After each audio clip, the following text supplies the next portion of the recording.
Hello my queries. तो welcome back to my YouTube channel function lovers. तो कैसे हैं आप सब? तो आज मैं आप लोगों के साथ फिर से शेयर करने वाली हूँ एक न्यू फैन फिक्शन। बट उससे पहले चैनल पे नए आए हैं तो प्लीज़ चैनल को सब्सक्राइब एंड वीडियो को लाइक कमेंट करना और हैप भी ज़रूर कर देना। तो मैंने इतनी सारी चीज़ें बताई हैं तो एक तो ज़रूर ही कर देना आप लोग, ताकि मुझे मोटिवेशन मिले, क्योंकि आप लोग कमेंट लाइक्स एंड सब्सक्राइब तो बहुत ही कम करते हो। प्लीज़ कर दिया करो, इस नन्ही सी ऑथर को भी अच्छा लगेगा। जैसे आप लोगों को अच्छा लगता है वीडियो मिलने के बाद। तो आज की कहानी थोड़ा डिफरेंट अमेजिंग होने वाली है। तो इसके अंदर एक village boy being and city alpha land वांग जी है, जो कि अमेजिंग स्टोरी होने वाली है। तो चलिए स्टार्ट करते हैं फैन फिक्शन को।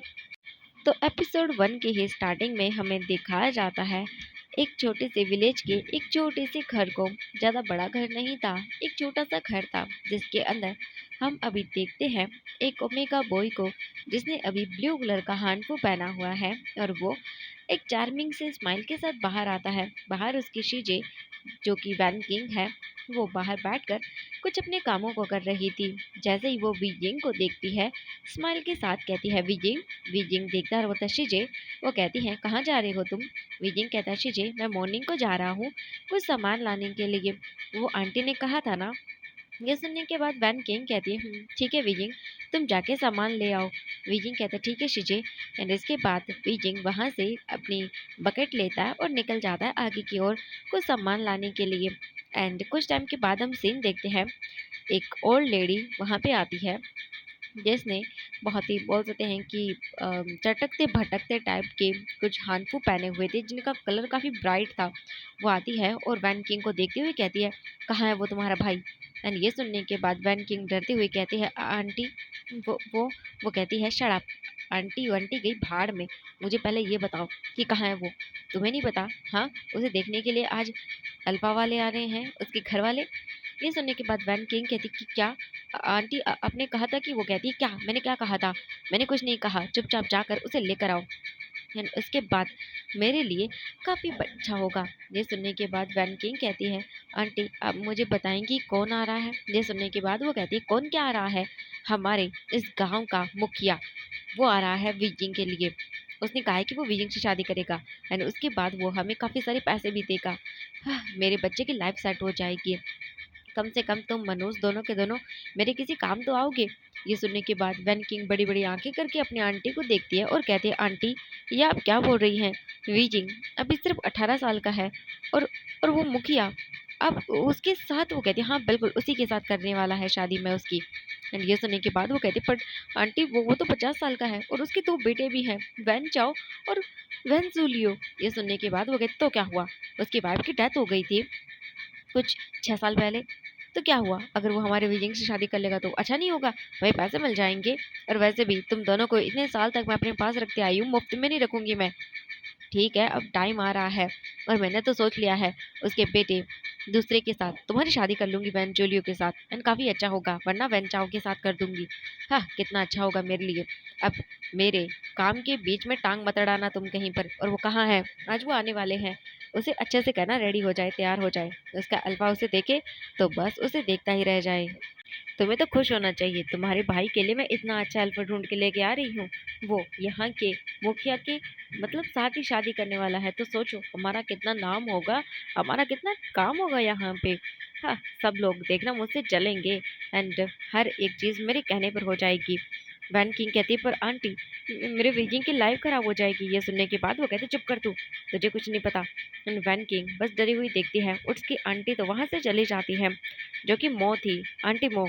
एंड उनके जाने के बाद हम देखते हैं वैन किंग अपने मन में सोचती है उसका भाई विजिंग काफ़ी प्यारा है, छोटा सा है, क्यूट सा है। एंड वो मुखिया, उसे पता है कितना घटिया इंसान है वो। उसके लिए तो आए दिन गांव के अंदर ये चर्चा होती रहती है कि आज उसने उस लड़की को छेड़ा। और यहाँ गांव के अंदर जो दो तीन ब्रोथल है वहां पर भी वो जाता रहता है। सच में उसके बेटे भी उसी के जैसे हैं, घटिया। एंड ये आंटी उसकी उसके विजिंग की शादी करवा रही है उस मतलब वैन रूहान के साथ। कितना घटिया है वो। मतलब कि वीजिंग तो उसके बेटे की उम्र से भी छोटा है एंड वो उसके साथ शादी करने वाला है। बिल्कुल नहीं।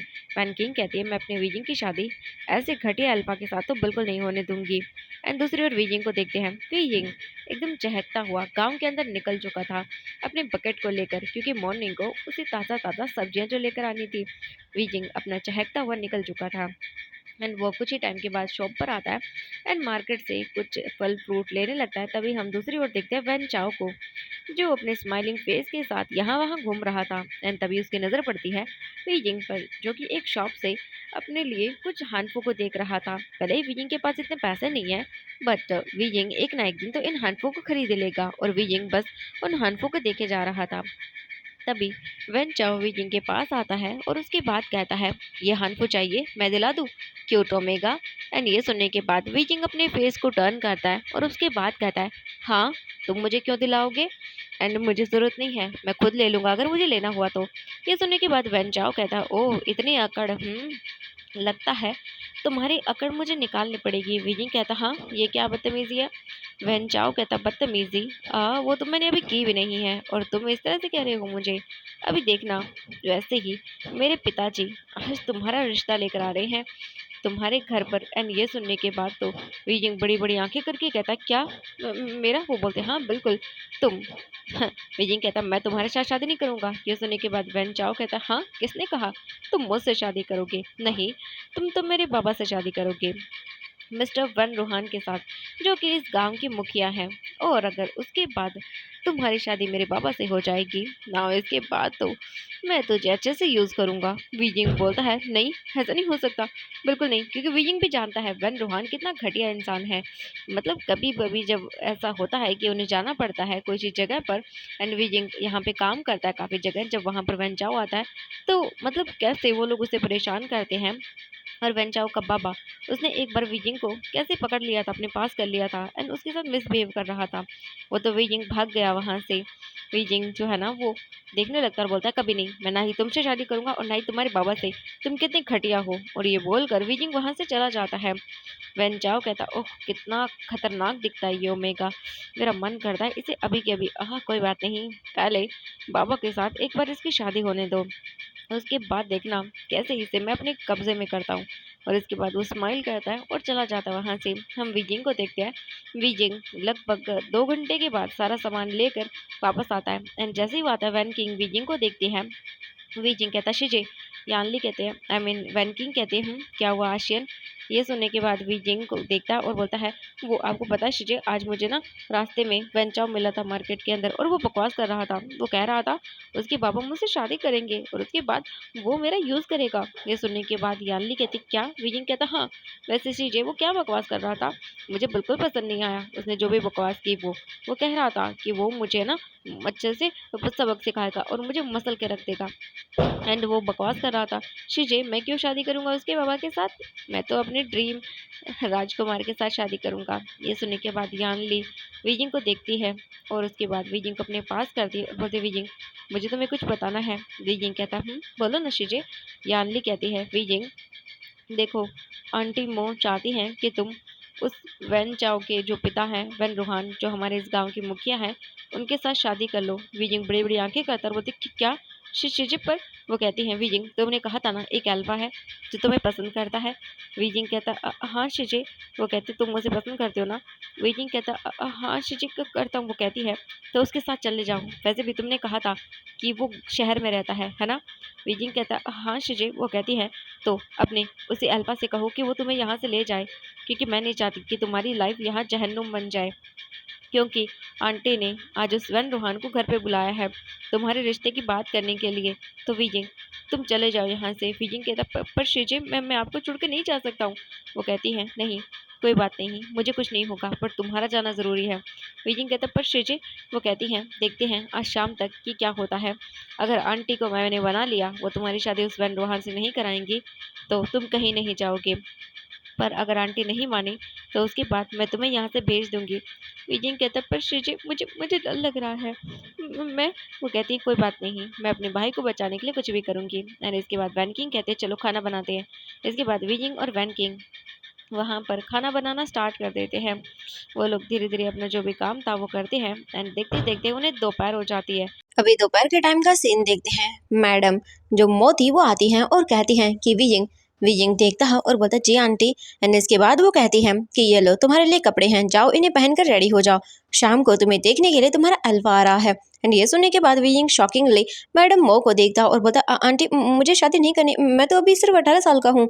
ये कहने के बाद वो अपनी आंटी को देखने लगता है।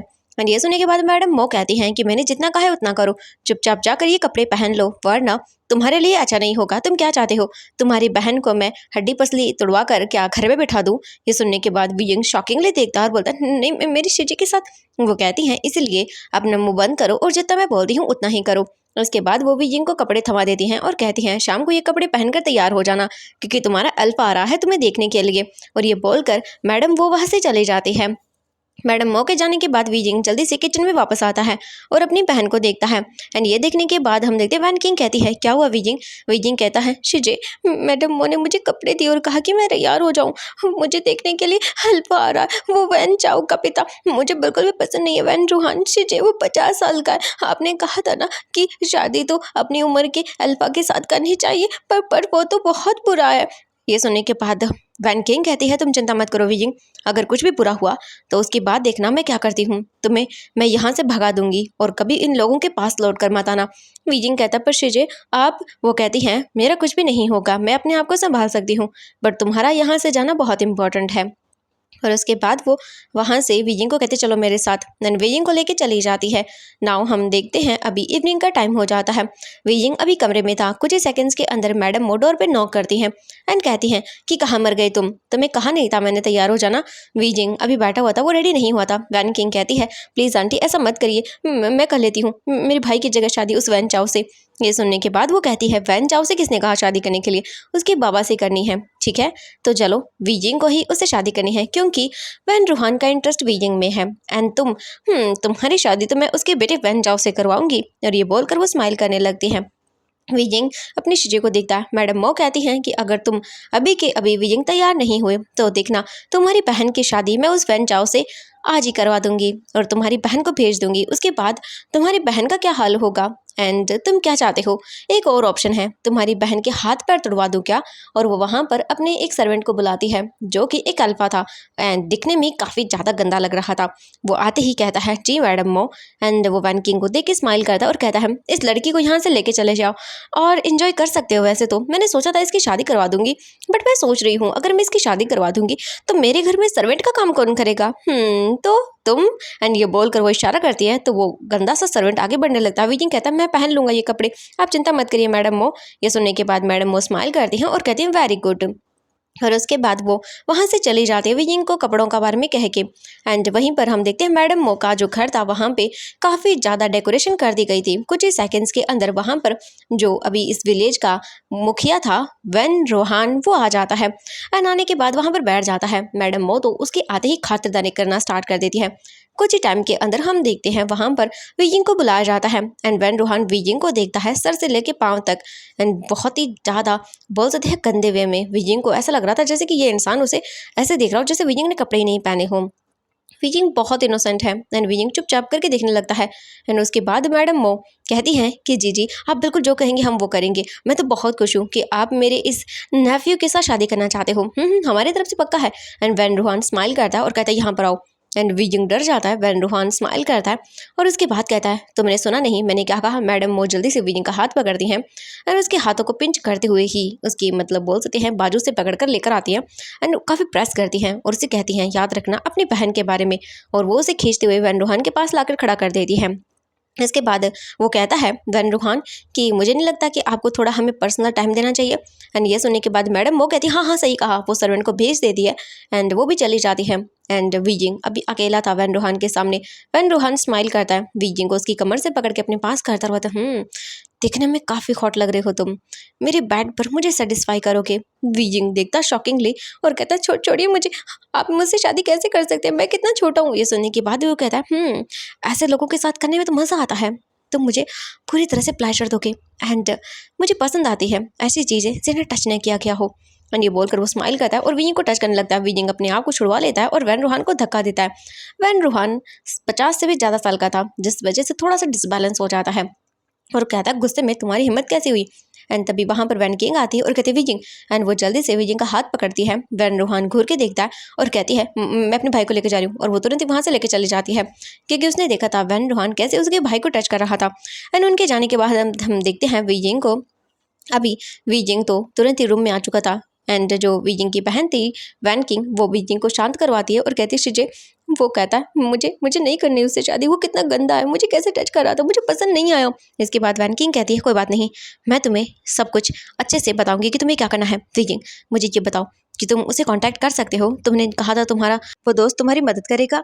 विजिंग कहता है हाँ शिजे मैंने कहा था। तो वैन किंग कहती है तो जल्दी से जाओ विजिंग, उसे कांटेक्ट करो एंड यहाँ पर बुलाओ। एंड वो तुमसे प्यार करता है ना। विजिंग कहता है हाँ शिजे, यान आई मीन वैन किंग कहती है तो फिर विजिंग उसे जल्दी से अपने पास बुलाओ और कहो कि तुम उसके साथ जाने के लिए तैयार हो, वैसे भी तुम भी उसे पसंद करते हो ना। विजिंग कहता है हाँ शिजे, वो कहती है तो जल्दी जाओ। विजिंग कहता है ठीक है। एंड इसके बाद विजिंग वहां से निकल जाता है और वैन किंग खाने की तैयारी करने लगती है उन सब की। हम अभी कुछ टाइम के बाद का सीन देखते हैं। जो विजिंग था वो एक घर के सामने आता है जहाँ पर एक शॉप थी। एंड वो वहां पर आने के बाद शॉप के बाहर नॉक करता है, अंदर से आवाज आती है कम इन। विजिंग अंदर आता है एंड जैसे ही वो लड़का विजिंग को देखता है एंड स्माइल करता है, बोलता है ओह विजिंग तुम यहाँ पे, क्या बात है काफी टाइम के बाद आए हो। विजिंग कहता हाँ मुझे तुमसे बात करनी है। एंड वो कहता हाँ अच्छा ठीक है। एंड वो विजिंग को शॉप की बैक साइड एरिया की ओर लेकर आता है एंड कहता है बोलो विजिंग तुम्हें क्या बात करनी है। विजिंग कहता है तुमने कहा था ना कि तुम मुझे शहर लेके जाओगे, तुम वहां पे रहते हो ना। एंड वो लड़का जिसका नाम डिंग शाओ था वो कहता है हाँ बिल्कुल मैं रहता हूँ, और मैंने तो कहा था कि मैं तुम्हें पसंद करता हूँ, मेरे साथ चलो, मैं तुमसे बहुत प्यार करता हूँ, तुमसे शादी करूंगा, शहर की लाइफ में तुम्हें अच्छे से रखूंगा, मैं खुशी खुशी रखूंगा।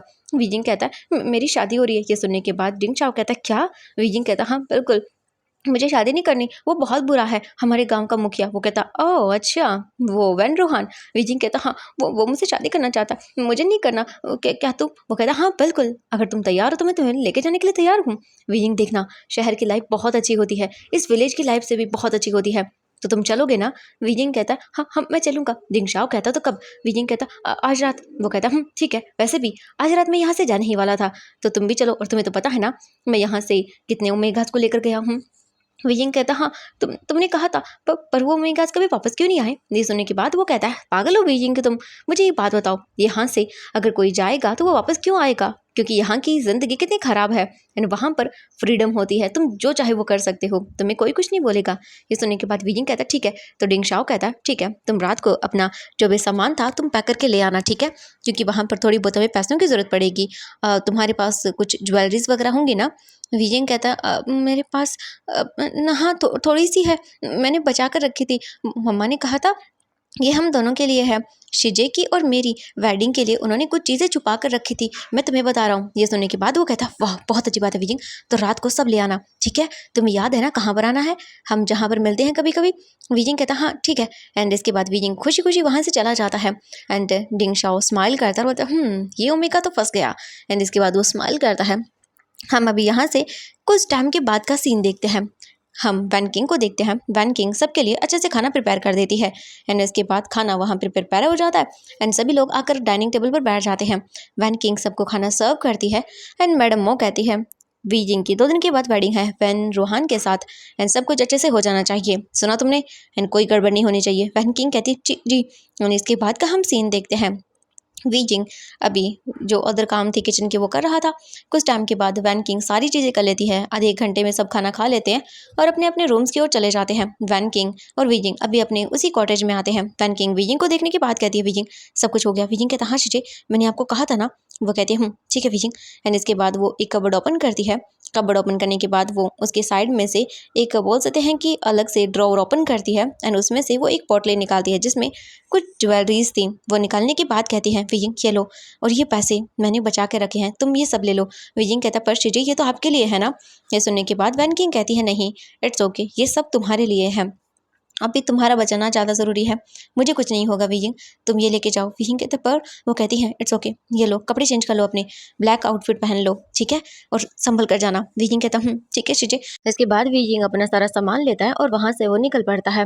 कुछ ही टाइम के अंदर वीजिंग छुपते छुपाते हुए वहाँ से एक पेड़ के पास पहुँच जाता है, जो कि काफ़ी बाहर एरिया की ओर था, यानी कि गाँव से बाहर की ओर था। एंड वीजिंग वहाँ पर पहुँच जाता है और इसके बाद हम देखते हैं वहीं पर टिंग शाओ जो वीजिंग का वेट कर रहा था, वीजिंग को देखते हुए कहता वीजिंग। वीजिंग कहता मैं आ गया। वो कहता तुम सामान तो लेकर आए हो ना? वीजिंग कहता हाँ मैं लेकर आया हूँ। ये सुनने के बाद वो कहता चलो। इसके बाद वो वीजिंग का हाथ पकड़ता है और वहाँ से उसे ले जाना स्टार्ट कर देता है। हम कुछ टाइम के अंदर का सीन देखते हैं। वीजिंग अभी यहाँ से पहुँच जाता है सीधा स्टेशन। एंड वहाँ पर आने के बाद वो वीजिंग को कहता है अपना फेस छुपा लो वीजिंग, हाइड कर लो। वीजिंग अपने फेस वगैरह जो भी है वो हाइड कर लेता है एंड बैठा रहता है। कुछ टाइम के बाद हम देखते हैं वो कहता है मैं यहाँ से टिकट लेकर आता हूँ। वीजिंग कहता है ठीक है। एंड वीजिंग का दिल जोरों से धड़क रहा था, कांप रहा था बुरी तरह से। वो उसे उसे यकीन नहीं हो रहा था वो सच में अपने गांव को छोड़ के जा रहा है। वीजिंग की आंखों से आंसू गिरते हैं क्योंकि वीजिंग को अपनी बहन की याद आ रही थी। वीजिंग कहता है अगर मैं चला गया तो उसकी बहन का क्या होगा? क्या उसकी बहन ठीक रहेगी यहाँ पर? वीजिंग सोचने लगता है। उसे उसकी बहन की बहुत फिक्र हो रही थी।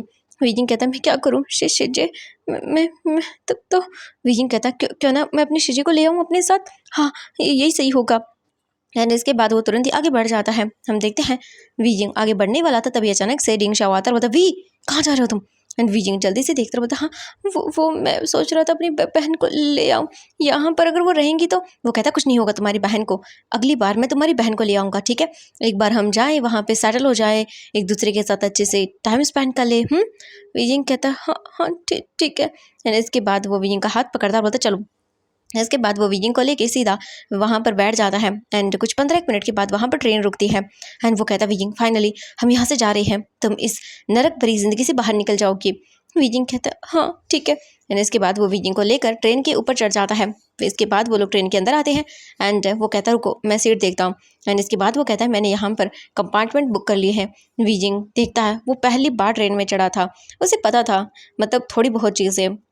वीजिंग कभी विलेज से बाहर गया ही नहीं है। इतने सालों के बाद वीजिंग अब विलेज से बाहर जा रहा था। वीजिंग को डर लग रहा था, नई जगह नया सब कुछ, क्या वीजिंग हैंडल कर पाएगा? वीजिंग को तो डर लग रहा था बट उसे करना ही था। तो वीजिंग हिम्मत करता है और निकल पड़ता है आगे की ओर। एंड हम यहाँ से कुछ टाइम के बाद का सीन देखते हैं। वीजिंग डिंग शाओ के साथ इधर उधर घूमने लगता है। डिंग शाओ फाइनली अपनी सीट देखता है और कहता है वीजिंग यहाँ पर आओ। एंड वीजिंग आकर बैठ जाता है। हम कुछ ही टाइम के अंदर का सीन देखते हैं। वीजिंग बैठा हुआ था एंड वो बस जो विंडोज़ होती उनसे बाहर देख रहा था। एंड अभी स्टेशन से कुछ ही टाइम के अंदर चलने वाले थे। डिंग शाओ वीजिंग को देखते हुए कहता है वीजिंग तुम कंफर्टेबल तो हो ना? वीजिंग कहता हाँ मैं हूँ। और वीजिंग अपनी जो भी बैग था उसे संभाल कर रखता है ना। इसके बाद हम देखते हैं डिंग शाओ कहता है वीजिंग चलो अभी यहाँ से ये ट्रेन स्टार्ट होने वाली है, ठीक है? उसके बाद हम शहर में पहुँच जाएंगे लगभग 4 घंटों के सफ़र के बाद। वीजिंग कहता है ठीक है। एंड इसके बाद ट्रेन चलना स्टार्ट हो जाती है। वीजिंग देखता है धीरे धीरे उसका विलेज छूट रहा था उससे, एंड उसकी बहन भी। वीजिंग सोचता है बस भगवान उसकी बहन को अच्छे से रखना, उसकी बहन को हर्ट नहीं होना चाहिए। वो जल्दी अपनी बहन को भी इस जगह से निकाल कर ले जाएगा। और वीजिंग अभी इन सब चीज़ों के बारे में सोच रहा था। हम अभी देखते हैं धीरे धीरे करके टाइम बीत रहा था और ट्रेन चलती जा रही थी यहाँ से शहर की ओर। वीजिंग का फेस अभी भी कवर था और वीजिंग के फेस पर मास्क लगा हुआ था। एंड वो बस अपने आंखों में आंसू लिए हुए धीरे धीरे करके यहाँ से इस शहर को पीछे छोड़ते हुए देख रहा था। वीजिंग धीरे धीरे करके बस देखता जा रहा था। वीजिंग को बहुत बुरा लग रहा था, अपनी बहन के बारे में सारी चीज़ें माइंड में चल रही थी। एंड कुछ ही टाइम के अंदर हम देखते हैं वीजिंग को बैठे बैठे नींद आना स्टार्ट हो जाती है। 1 घंटा हो गया था और अभी वो काफ़ी ज़्यादा थक भी गया था।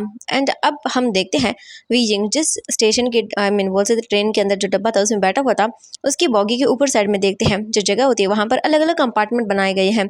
तो नीचे नॉर्मल पर्सन बैठ सकते हैं और ऊपर जो है ना वो वहाँ पे पंखा एसी टाइप के कुछ कोच बनाए गए हैं जहाँ पर आराम से ऊपर एक इंसान सो सकता है, यानी कि एक दूसरी साइड में और एक इस साइड में आराम से सो सकता है। वहीं पर एक लड़के को देखते हैं जो उठता है और उठने के बाद कहता है आह यार सच में थक गया मैं तो, चलो कोई बात नहीं अब मैं कोई बात नहीं कुछ और काम कर लूँगा। और ये बोल कर वो तो अपने हाथों वगैरह को जो है ना वो अच्छे से स्ट्रेच करने लगता है। एंड तभी सामने वाली जो बोल सकते हैं कंपार्टमेंट के अंदर पर्सन था वो देखकर बता आह पांग जी चलो देखते हैं। ओ माय गॉड अभी भी 2 घंटा बड़ा है हमें सिटी पहुंचने में। एंड वांग जी, यस, ये हमारा सेकंड मेन कैरेक्टर था लैन वांग जी, जो कहता है यार मैंने कहा था, वैसे जगह तो काफ़ी अच्छी थी वो, बट ये ट्रेन वगैरह का सफ़र मुझे पसंद नहीं आता, तुम्हें तो पता है ना। वो कहता हाँ मुझे पता है जनाब, तो हमेशा फ्लाइट से ही सफ़र करते हैं। वांग जी कहता है और क्या।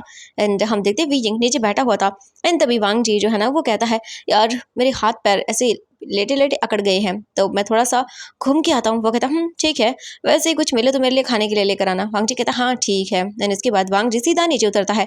एंड जैसे वो नीचे उतरता है अचानक से जो ट्रेन थी वो झटका खाता है, एंड जिस वजह से वांग जी डिसबैलेंस हो जाता है। एंड अचानक से वो सीधा वीजिंग के पास आकर गिरता है। एंड वीजिंग शॉकिंगली देखता है, वांग जी तो बेचारा वीजिंग की गोद में बैठ गया था। एंड वीजिंग बड़ी बड़ी आंखें करके देख रहा था। एंड वांग जी भी वीजिंग की आंखों को देखता है, कितनी खूबसूरत आंखें थी। वीजिंग बस अपनी क्यूट लिटिल इनोसेंट आईज को झपका झपका के देख रहा था वांग जी को। एंड वांग जी कितना क्यूट लग रहा था इस टाइम पर, और वो देख रहा था वीजिंग को खुद बड़ी बड़ी आंखें करके। एंड तब डिंग शाओ को देखते हैं, जो ये देखने के बाद कहता एक्सक्यूज मी, ये कोई सीट नहीं है जहाँ पर आप बैठ गए हो। ये सुनने के बाद वांग जी कहता हाँ हाँ। एंड वीजिंग भी जल्दी से अपने आप को ठीक करता है। वांग जी तो वीजिंग को देखता है, उसकी आइज को देखता है। एंड पहली बार वांग जी ने इतनी क्यूट इनोसेंट आइज देखी थी, भले ही वीजिंग का फेस उसे नहीं दिख रहा था। वांग जी वीजिंग को नीचे से लेकर ऊपर तक देखता है, और फिर अपने मन में सोचता है लगता है कोई विलेज बॉय है। एंड वांग जी को वीजिंग के फेरोमोन्स की स्मेल आती है, क्योंकि वो वीजिंग के काफ़ी क्लोज था। एंड वांग जी कहता है ये तो ओमेगा है। एंड वांग जी देखने लगता है। तभी जो डिंग शाओ था वो वीजिंग को कहता है तुम ठीक तो हो ना। वीजिंग बोलता है हाँ मैं ठीक हूँ। एंड वांग जी वीजिंग की वॉइस सुनता है, कितनी क्यूट वॉइस थी। एंड वांग जी फिर से पलट कर देखता है वीजिंग को। तभी वांग जी का फ्रेंड, जो कि हम बोल सकते हैं शुयांग था, वो कहता है हे बड़ी क्या कर रहा है तू। वांग जी कहता हाँ नहीं कुछ कुछ भी नहीं। वो कहता जा ना। वांग जी कहता हाँ लेकर आता हूँ। एंड वांग जी वहाँ से आगे की ओर चला जाता है, बट वो पलट कर पीछे की ओर जरूर देखता है, क्योंकि वहाँ पे वीजिंग था। एंड वीजिंग कितना ज़्यादा क्यूट लग रहा था। वांग जी कहता है आंखें बहुत प्यारी हैं इसकी। एंड इसके कपड़ों को देखने के बाद लगता है कि विलेज का है। चलो छोड़ो। एंड इसके बाद वहाँ से वांग जी चला जाता है। वांग जी कुछ चीज़ें लेकर वापस आता है, क्योंकि यहाँ पे सब कुछ अवेलेबल था, आप ले सकते हो, ट्रेन के अंदर सब कुछ मिलता है। वांग जी सारी चीज़ों को लेकर आता है, और उसके बाद वो अपने दोस्त शुयांग को कहता है ये ले। एंड तभी वो कहता है उधर। वांग जी कहता है वैसे भी वो सब लोग सो रहे होंगे, एकदम आलसी टट्टू हैं सबके सब। वो कहता है हाँ सही कहा, सब आलसी हैं। वांग जी इसके बाद वो ऊपर बैठने वाला था, तभी वो एक स्माइल करता है। एंड उनकी सामने वाली जो सीट थी वो पूरी की पूरी खाली थी, क्योंकि ये वांग जी के दोस्तों की ही थी। बट वांग जी के दोस्त चले गए दूसरे, बोल सकते हैं कंपार्टमेंट में सोने के लिए। एंड ऑब्वियसली सारे के सारे रईस थे, तो उनके लिए कोई फर्क नहीं पड़ता, वो 2 दिन अगर सीट एक्स्ट्रा भी बुक कर लेंगे। तो वांग जी अभी वहीं पर बैठ जाता है, वीजिंग के सामने वाली जगह पर। एंड उसके बाद वो अपना जो पैकेट था उसे ओपन करता है, एंड उसमें से कुछ चिप्स वगैरह की चीज़ें थी, बर्गर सैंडविच जो भी था वो लेकर आता वांग जी। वो कुछ अपने दोस्तों को देता है, और उसके बाद कुछ अपने लिए रखता है। एंड वो अभी अच्छे से वीजिंग को देखता है। एंड जो वीजिंग के साथ अभी पर्सन बैठा हुआ था डिंग शाओ, वो सो चुका था। एंड मस्त घोड़े बेच के वीजिंग अभी बेचारा बैठा हुआ था, एंड इनोसेंट आई से बाहर देख रहा था। और वीजिंग के माइंड में उसकी बहन चल रही थी, उसके बारे में ही सारी चीज़ें वीजिंग के माइंड में आ रही थी। वांग जी एक बार फिर वीजिंग को देखता है, और अपने मन में सोचता है ये दिखने में तो काफ़ी क्यूट है, मुझे इसका चेहरा देखना है, क्या ये वाकई इतना खूबसूरत है, विलेज का है, काइंड ऑफ इंटरेस्टिंग है। और उसके बाद वो उसके सामने वाले उस पर्सन को देखता है, एंड कहता है क्या ये कौन है, क्या ये इसका अल्फा हो सकता है। वांग जी कहता है व्हाट, इतने खूबसूरत ओमेगा का इतना बकवास अल्फा। एंड इसके बाद वो इग्नोर करता है। वांग जी इसके बाद सैंडविच निकालता है और उसे खाता है, एंड कहता है डिलीशियस है, और वांग जी खाने लगता है। वांग जी बाहर की ओर देखता है, और बस अपने सैंडविच को एंजॉय करने लगता है। वीजिंग को देखते हैं, वीजिंग बाहर देख रहा था, एंड वीजिंग की आंखों से आंसू गिर जाते। वीजिंग जल्दी से अपने आंसुओं को वाइप करता है। एंड इसके बाद वीजिंग देखता है साइड एरिया की ओर, एंड इसके बाद वीजिंग सोचता है उसे वॉशरूम जाना है। हाँ। एंड वीजिंग उठ जाता है। अब उसे ये नहीं पता कि यहाँ पे वॉशरूम कहाँ पर है। वीजिंग बेचारे की तो हालत ख़राब हो रही थी। वीजिंग वांग जी को देखता है, एंड सोचता है क्या इसे पूछ लूँ। तभी वांग जी अपना फेस टर्न करता है, वीजिंग की ओर देखता है, बट वीजिंग अपना फेस साइड कर लेता है। एंड वीजिंग को पसीना आ रहा था, क्योंकि वीजिंग ने काफ़ी टाइम से अपने वॉशरूम को रोक के रखा था। एंड वांग जी देखकर बोलता हाँ एक्सक्यूज़ मी, क्या तुम ठीक हो। वीजिंग वांग जी की ओर देखकर बोलता मैं वो। वांग जी कहता क्या हुआ। वीजिंग कहता है मुझे मुझे वॉशरूम जाना है, अब बता देंगे यहाँ पे कहाँ है, क्योंकि मुझे नहीं पता। वांग जी कहता ओके, क्या तुम पहली बार। वीजिंग कहता जी। वांग जी कहता ओके ठीक है, मेरे साथ चलो। वीजिंग फिर दिखता है डिंग शाओ को, जो कि सोया हुआ है। वीजिंग कहता है जी। एंड वीजिंग उठ जाता है। वांग जी वीजिंग को लेकर वहाँ से आगे बढ़ जाता है, और वो वीजिंग को लेकर सीधा वॉशरूम के पास आता है, और वीजिंग को देखते हुए कहता है तुम जाके यूज़ कर सकते हो। विजिंग कहता यहाँ पे, वांग जी कहता बिल्कुल जाओ एंड ये ड्रॉर ओपन करो और चल जाओ, मैं यहीं पे हूँ, ठीक है। विजिंग कहता है जी। एंड इसके बाद विजिंग अंदर आता है एंड देखता है और बोलता हाँ ये कितना अजीब है। इसके बाद विजिंग को जो करना था वो कर लेता है एंड कुछ टाइम के अंदर का हम सीन देखते हैं। विजिंग वॉशरूम वगैरह करके बाहर आता है एंड इसके बाद हम देखते हैं मुझे कहता है ये तुम यहाँ पे हैंड वॉश कर सकते हो। इसके बाद विजिंग अपने हैंड वगैरह वॉश करता है। वांग जी कहता है चलो। विजिंग चलने लगता है। अभी जो विजिंग था वो आगे की ओर चल रहा था और वांग जी पीछे पीछे चल रहा था। वांग जी देख रहा था विजिंग को, सच में ये कितना इनोसेंट है। कुछ टाइम के बाद वो जैसे वहां पर आते हैं सीधा डिंग शाओ विजिंग को देखता है और कहता कहाँ चले गए थे तुम। हाँ मैं तुम्हें यहाँ पे कहाँ कहाँ नहीं ढूंढ रहा था, कहाँ निकल गए थे तुम मेरी जिम्मेदारी हो, तुम्हें समझ में भी आता है। एंड वो विजिंग को डांट देता है एंड कहता है अगर आइंदा से तुमने मेरी इजाजत के बगैर कहीं पर भी पैर रखा ना तो तुम्हारा सर फोड़ दूंगा। और विजिंग शॉकिंगली डिंग शाओ को देखता और विजिंग की आंखों से आंसू आ जाते हैं। एंड वांग जी देखने लगता है, तभी डिंग शाओ वांग जी को देखकर बोलता हाँ इसके साथ कहाँ गए थे तुम, कहाँ गए थे। एंड वो विजिंग के ऊपर चिल्लाने लगता है। वांग जी ये सब देखने के बाद कहता अय हेलो एक्सक्यूज मी, मैं लैन वांग जी हूँ और तुमने क्या कहा, इसे बस वॉशरूम जाना था तो मैंने इसकी हेल्प की है और तुम तो इसकी हेल्प करने के लिए नहीं थे, ये तो मैं डिस्टर्ब करना नहीं चाहता था, बस मैंने इसकी हेल्प की है और इतना क्या फुदक रहे हो। एंड इसके बाद डिंग शाओ कहता मैंने तुमसे बात नहीं की है एंड मैं तुमसे बात करने भी वाला नहीं हूँ। और ये बोलकर वो विजिंग को देखते हुए कहता है मैंने कहा था ना कहीं मत जाना। विजिंग कहता मैं तो वो, तभी डिंग शाओ जो है ना वो चिल्लाने वाला था एक बार फिर से, बट वांग जी उसे घूर के देखता है। एंड इसके बाद डिंग शाओ कहता है अपने काम से काम रखो। एंड विजिंग को कहता बढ़ यहाँ पे, अगर आइंदा से तुम मेरी इजाज़त के बगैर कहीं पर भी गए या थोड़ा सा भी मुझे बिना बताए कहीं चले गए ना तो देख लेना तुम्हारी टांगे तोड़ दूंगा। और विजिंग बस देखता शॉकिंगली, उसे यकीन नहीं हो रहा था, मतलब वो ऐसे कैसे कर सकता है विजिंग के साथ। विजिंग कहता तुम वो कहता शट अप। विजिंग चुप करके बैठ जाता है। एंड इसके बाद हम देखते हैं डिंग शाओ विजिंग को देखता है एंड वांग जी भी देख रहा था। वांग जी को गुस्सा आ रहा था, पता नहीं क्यों, बट उसे ये पसंद नहीं आया। बट वांग जी अभी क्या ही कर सकता है, ये इन दोनों लोगों का मैटर है। एंड नाउ इसके बाद हम देखते हैं वांग जी वहीं पर बैठा रहता है और टाइम देखता है तो आधे घंटे के अंदर जो है ना वो स्टेशन पहुंच जाएंगे। नाउ इसके बाद वांग जी अपने घर। एंड वांग जी एक बार फिर से विजिंग को देखता है एंड कुछ नहीं कहता। वांग जी सोच रहा था सच में इस अल्फा को तमीज़ भी नहीं है कि ओमेगा के साथ कैसे बात की जाती है, बट वांग जी इग्नोर करता है और उसके बाद वो बैठा रहता है। एंड विजिंग को देखते हैं, विजिंग तो अभी बाहर एरिया की ओर ही देखता है। नाउ इसके बाद डिंग शाओ विजिंग को देखता है जो कि काफ़ी ज़्यादा अभी बोल सकते हैं सैड लग रहा था। ये देखने के बाद डिंग शाओ कहता है मुझे माफ़ कर दो विजिंग, वो तुम अचानक से कहीं चले गए थे ना इसलिए मैंने वो तुम पे चिल्ला दिया, मुझे माफ़ कर दो, बट मैं आइंदा से ऐसा कभी नहीं करूँगा, प्लीज़ विजिंग मुझे माफ़ कर दो। देखो मैं क्या करूँ, मुझे गुस्सा आ गया था, तुम इस सिटी को नहीं जानते हो, न्यू हो, तो कहीं खो जाते तो। विजिंग देखता है और कहता है तुम चिल्ला क्यों रहे थे। वो कहता है बस मैं चिंता कर रहा था विजिंग तुम्हारे ऊपर, इसीलिए और तुम तो जानते हो ना कि तुम्हारी बहन नहीं डांटती तुम्हें। विजिंग देखता है और सोचता है हाँ उसकी बहन भी तो डांटती है, इसलिए वो इन सब चीज़ों को इग्नोर कर देता है। ना इसके बाद डिंग शाओ कहता है हम आधे घंटे के बाद पहुंच जाएंगे सिटी, ठीक है। विजिंग कहता है जी। एंड वो चुपचाप बैठा रहता है। हम यहाँ से टाइम स्किप करके आधे घंटे बाद का देखते हैं। आधे घंटे के बाद हम देखते हैं जो ट्रेन थी वो अभी रुकने वाली थी स्टेशन के ऊपर ही। एंड उससे पहले का हम सीन देखते हैं, वांग जी जाता है और अपने सारे दोस्तों को उठाना स्टार्ट कर देता है क्योंकि वो लोग एक ट्रिप से वापस आ रहे थे, इसलिए वांग जी अपने सारे दोस्तों को उठा देता है। एंड इसके बाद वो उन सबको देखते हुए कहता है चलो चलो जल्दी करो, अपना सामान पैक कर लो, हमें उतरना है, हमारा स्टॉप आ गया है। वो कहते हैं हाँ ठीक है ना। इसके बाद वांग जी अपने दोस्त शू यांग वगैरह सभी को उठा देता है एंड वांग जी अपने बैग वगैरह निकालता है एंड वो लोग सभी चीज़ें नीचे रख लेते हैं और वहीं नीचे वाली सीट पर बैठ जाते हैं। एंड कुछ 10 मिनट के बाद जो ट्रेन थी वो रुक जाती है स्टेशन के ऊपर। एंड इसके बाद जो डिंग शाओ था वो विजिंग को देखकर बोलता चलो। एंड इसके बाद विजिंग का हाथ पकड़ता है, विजिंग अपना बैग लेता है और इसके बाद वो लोग उतरना स्टार्ट कर देते हैं। वांग जी भी अपना बैग वगैरह लेता है एंड वो लोग भी उतर जाते हैं।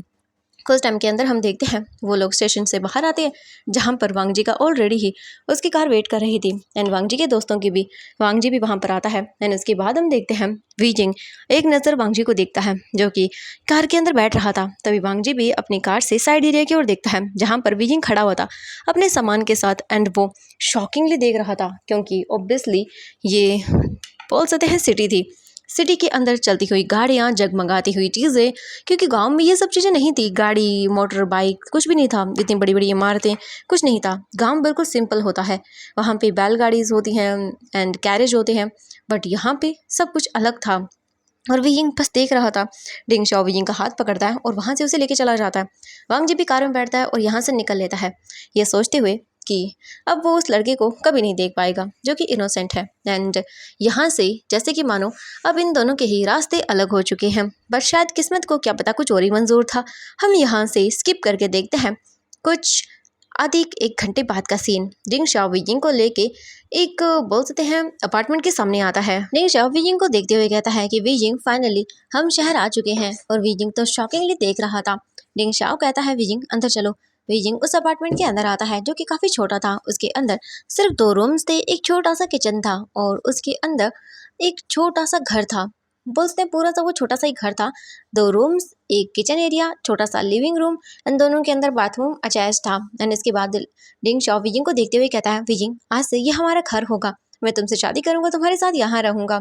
एंड विजिंग ये सुनने के बाद काफी अच्छा फील करता है। इसके बाद डिंग शाओ कहता है विजिंग चलो अब तुम जाओ आराम से फ्रेश करो, इस रूम में तुम रह सकते हो, उसके बाद शादी के बाद मेरे साथ इस रूम में रहना। विजिंग घर देखता है और कहता है यहाँ पे तुम्हारे साथ, वो कहता है मेरे साथ कोई नहीं रहता है, ठीक है।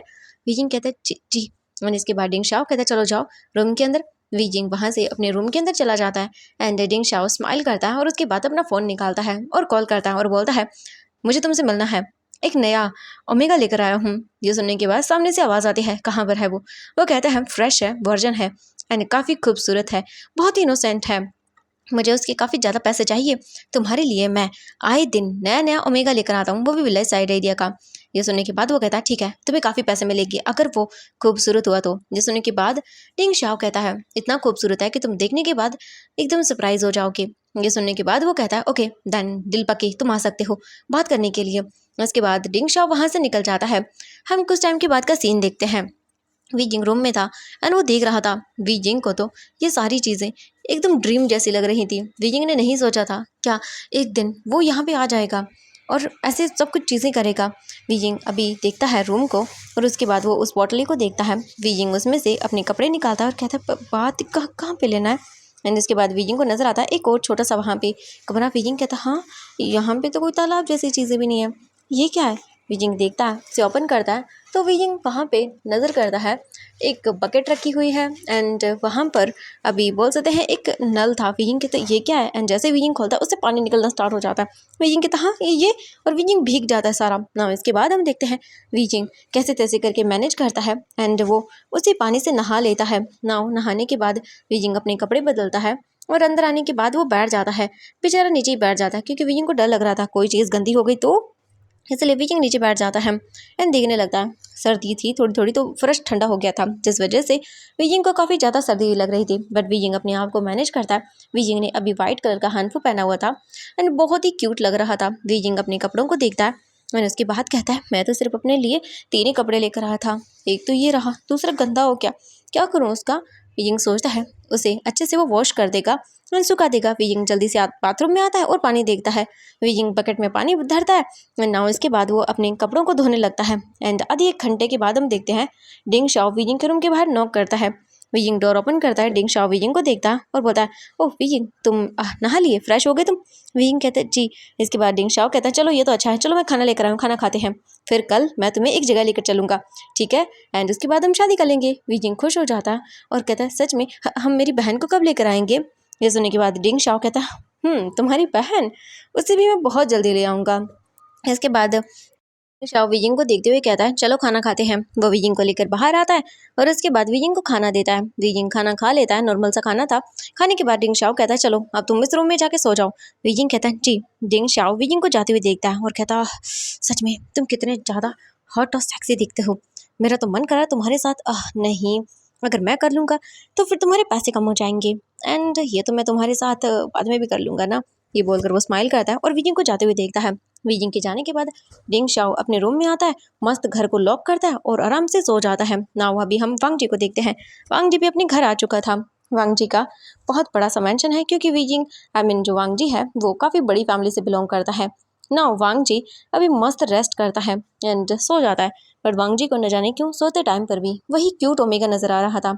वांग जी कहता हाँ मैं उसके बारे में क्यों सोच रहा हूँ, वैसे भी उसका अल्फा उसके साथ था, उससे शादी करेगा और सब कुछ, तो मुझे भूल जाना चाहिए। चलो वांग जी नई लाइफ को शुरू करते हैं। और वांग जी स्माइल करता है और उसके बाद मस्त सो जाता है। नाउ यहाँ से हम डे स्किप करके देखते हैं। यहाँ से पूरे 3 दिन के बाद का सीन देखते हैं। 3 दिन के बाद हम अभी वांग जी को देखते हैं। बारिश हो रही थी बहुत तेज़ और वांग जी अभी अपनी कार से निकल चुका था अपने घर की ओर। वांग जी अपने घर की ओर आ रहा था, तभी अचानक से वांग जी की कार का टायर पंचर होता है। वांग जी बोलता है व्हाट द हेल यार, ये क्या है, इसे भी अभी होना था, मुझे घर जाना है और ऊपर से ये बारिश। ओह गॉड कितना ज़्यादा बकवास है ये सब। ये सारी चीज़ें होने की वजह से वांग जी का तो पूरी तरह से दिमाग सटक चुका था। वांग जी गुस्से में था अभी और वो अपनी कार से बाहर निकलता है और उसके बाद वो टायर को देखता है जो कि पंचर हो गया था। वांग जी टायर के ऊपर एक जोरदार अपने पैर से ही मारता है किक और उसके बाद कहता शिट मेरे पैर को ही लग गई। कहा था ना वांग जी, शैतान का होता है जल्दी में काम, तो शांत रहे और उसके बाद चीजें कर। वांग जी अपने आप से ही बड़बड़ाने लगता है और बातें करने लगता है। हम अभी यहाँ से कुछ टाइम के बाद का सीन देखते हैं। वांग जी अभी अपना फोन देख रहा था और बोलता व्हाट नेटवर्क, ओ गॉड क्या बात है, सोने पे सुहागा बोलते हैं इसे तो। मतलब कि मेरा टायर खराब गाड़ी का एंड उसी के साथ मेरे फ़ोन में नेटवर्क नहीं है और ये बारिश, ओ शिट मैं तो पूरा भीग गया। एंड वांग जी अपने आप को देखने लगता है एंड तभी अचानक से एक लड़का भागते हुए गुजरता है वहां से। एंड वांग जी जैसे कि मानो शॉक, एकदम से फ्रीज, यानी कि क्या हुआ उसे रियलाइज ही नहीं हुआ अचानक से क्या हो गया यहाँ पे। एंड वांग जी कहता है ये क्या था। एंड वांग जी टर्न करके देखता है और कहता है ये क्या। वांग जी ने अपनी कार को साइड में कर लिया था रोड के, मतलब एक साइड में थी। एंड तभी हम देखते हैं कुछ 4 लोग भागते हुए आते हैं एंड उन्हें देखने से लग रहा था कि ये चारों के चारों पूरी तरह से मस्कुलर बॉडी बिल्डर्स गार्ड्स हैं, क्योंकि उन्होंने मतलब एकदम ब्लैक कलर का कोट वगैरह पहना हुआ था, कानों के अंदर वो जो बोलते हैं ईयरबड्स वगैरह लगे हुए थे उनके, एंड दिखने में ही काफ़ी हट्टे कट्टे लग रहे थे। एंड वांग जी उनको देखता है एक नज़र और तभी वो कहता है उनमें से एक गार्ड की यार कहाँ गया, ढूंढो उसे, अगर वो नहीं मिला ना तो बॉस हम सबकी बैंड बजा देंगे, उसका मिलना बहुत ज़रूरी है। एंड ये सुनने के बाद वो कहता है हाँ सही कहा, चलो ढूंढते हैं। यहाँ वहाँ वो लोग ढूंढने लगते हैं। कुछ टाइम के अंदर हम देखते हैं एक पर्सन कहता है हाँ ओ ये रहा। एंड वो वांग जी की कार की ओर इशारा करते हैं, बैक साइड एरिया की ओर, कहते हैं फाइनली हमें ये मिल गया। एंड इसके तुरंत ही बाद वो लोग सीधा साइड में चले जाते हैं। वांग जी का ध्यान अभी इन सब चीज़ों पे नहीं था, उसका ध्यान पूरा का पूरा अपने फ़ोन पे था, उसके अंदर नेटवर्क ढूंढ रहा था ताकि वो कॉल करके अपने लिए टैक्सी बुला सके या फिर अपने गार्ड को ही बुला ले। तो वांग जी ये सारी चीज़ें कर रहा था। तभी अचानक से एक आवाज़ आती है छोड़ो मुझे, कहाँ लेके जा रहे हो, मुझे नहीं जाना, छोड़ो। एंड ये आवाज़ सुनने के बाद वांग जी फ्रीज, जो अभी काम कर रहा था वो बंद कर देता है, स्टॉप। एंड वो देखने लगता है और कहता है ये आवाज़। तभी वांग जी की नज़र पड़ती है एक पर्सन पर जिसे वो चारों कार्ड पकड़े हुए थे। उनमें से एक कार्ड कहता अरे अरे छोड़ दो, तुम लोग क्या पकड़ के रखे हो, मैं ही ले जाऊंगा इसे, तो वैसे भी ये नाजुक सा ओमेगा है, क्या ही कर लेगा। एंड इसके बाद वांग जी बस उसे देखने लगता है। वांग जी कहता हाँ ये सब क्या है। वांग जी देख रहा था शॉकिंगली। और उसके बाद हम देखते हैं वो ओमेगा अपने आप को छुड़ाने की कोशिश कर रहा था और बार बार कह रहा था छोड़ो मुझे, तुम ऐसा नहीं कर सकते हो, मुझे जाने दो, मुझे नहीं रहना यहाँ पे, मुझे तो ये सब कुछ भी नहीं पता है। एंड वीजिंग रोना स्टार्ट कर देता है, हाँ ऑफ कोर्स ये हमारा वीजिंग था। एंड वो अल्फाज कहते हैं बस अभी मैं कार बुलाता हूँ। एंड तुरंत ही उनमें से एक कार को कॉल करता है और कहता है जल्दी कार लेकर आओ, हमें वो मिल गया है। एंड उनमें से जो है ना वो एक अल्फा वीजिंग को देखता है और कहता है सच में ये तो काफ़ी ब्यूटीफुल है। उनमें से एक अलवा कहता है इसीलिए तो बॉस के लिए ये इतना स्पेशल था, देखा नहीं, इसके लिए स्पेशली हम चारों को भेजा है और ये बहुत चालाक है, भाग गया आया वहाँ से। बट हमारे बॉस की नज़रों से आज तक कोई बचा है, वो लोग कहते हैं बिल्कुल नहीं, तो ये कहाँ बच के जाएगा। एंड ये बोलकर वो स्माइल करने लगते हैं सारे के सारे। एंड वीजिंग मासूम सा क्यूट क्यूट आइज से उन लोगों को देख रहा था एंड वीजिंग की आंखों से आंसू गिर रहे थे। एंड तभी वीजिंग उनमें से कार्ड्स को देखता है जो कि अभी पूरी तरह से यानी कि अपने में ही लगे हुए थे, क्योंकि उन्होंने वीजिंग को तो पकड़ लिया था, तो वीजिंग तो भाग के जाने वालों में से नहीं है। एंड इसके बाद हम देखते हैं जो वीजिंग था वो तुरंत ही उस गार्ड के हाथ पर बाइट कर लेता है। एंड वो गार्ड कहता शिट, एंड तुम, एंड वीजिंग वहाँ से भागना स्टार्ट करता है। तभी वो दूसरा गार्ड कहता हाँ इसकी इतनी हिम्मत। एंड वो तुरंत ही गार्ड पीछे से भागता है वीजिंग के और हेयर्स को ग्रैब करता है और कहता तो कहाँ जाओगे भाग के।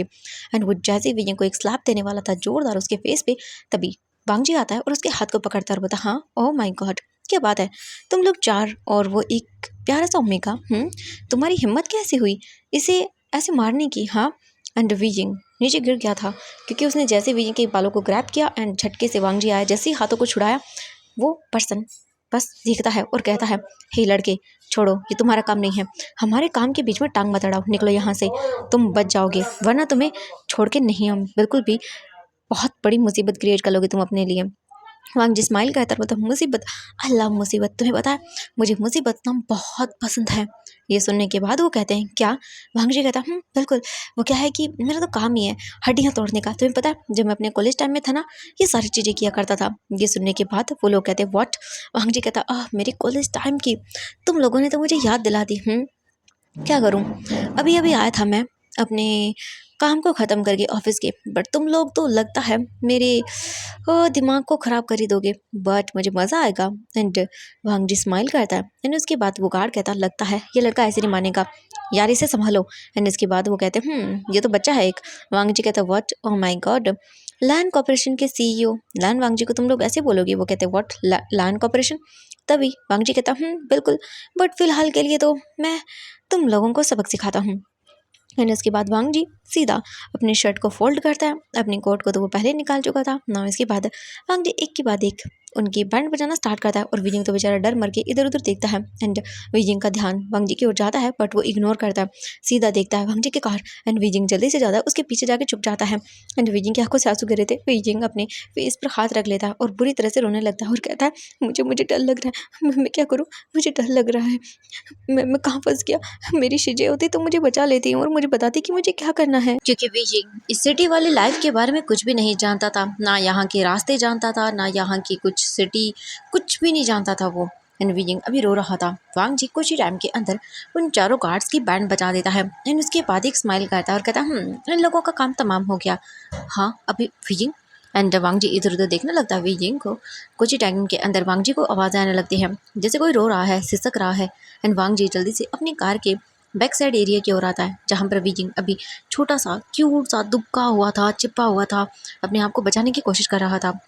एंड जैसे वांग जी विजिंग को देखता है वो एकदम से सहम उठता है क्योंकि उसे याद आता है वो विजिंग जिसकी आंखों में एक चमक थी, एक सपने थे, कुछ नया सा था उसके अंदर, कुछ नया जानने की जिज्ञासा जिसे उसने ट्रेन में देखा था। एंड आज ये विजिंग, वांग जी बस उसे देखता रह जाता है।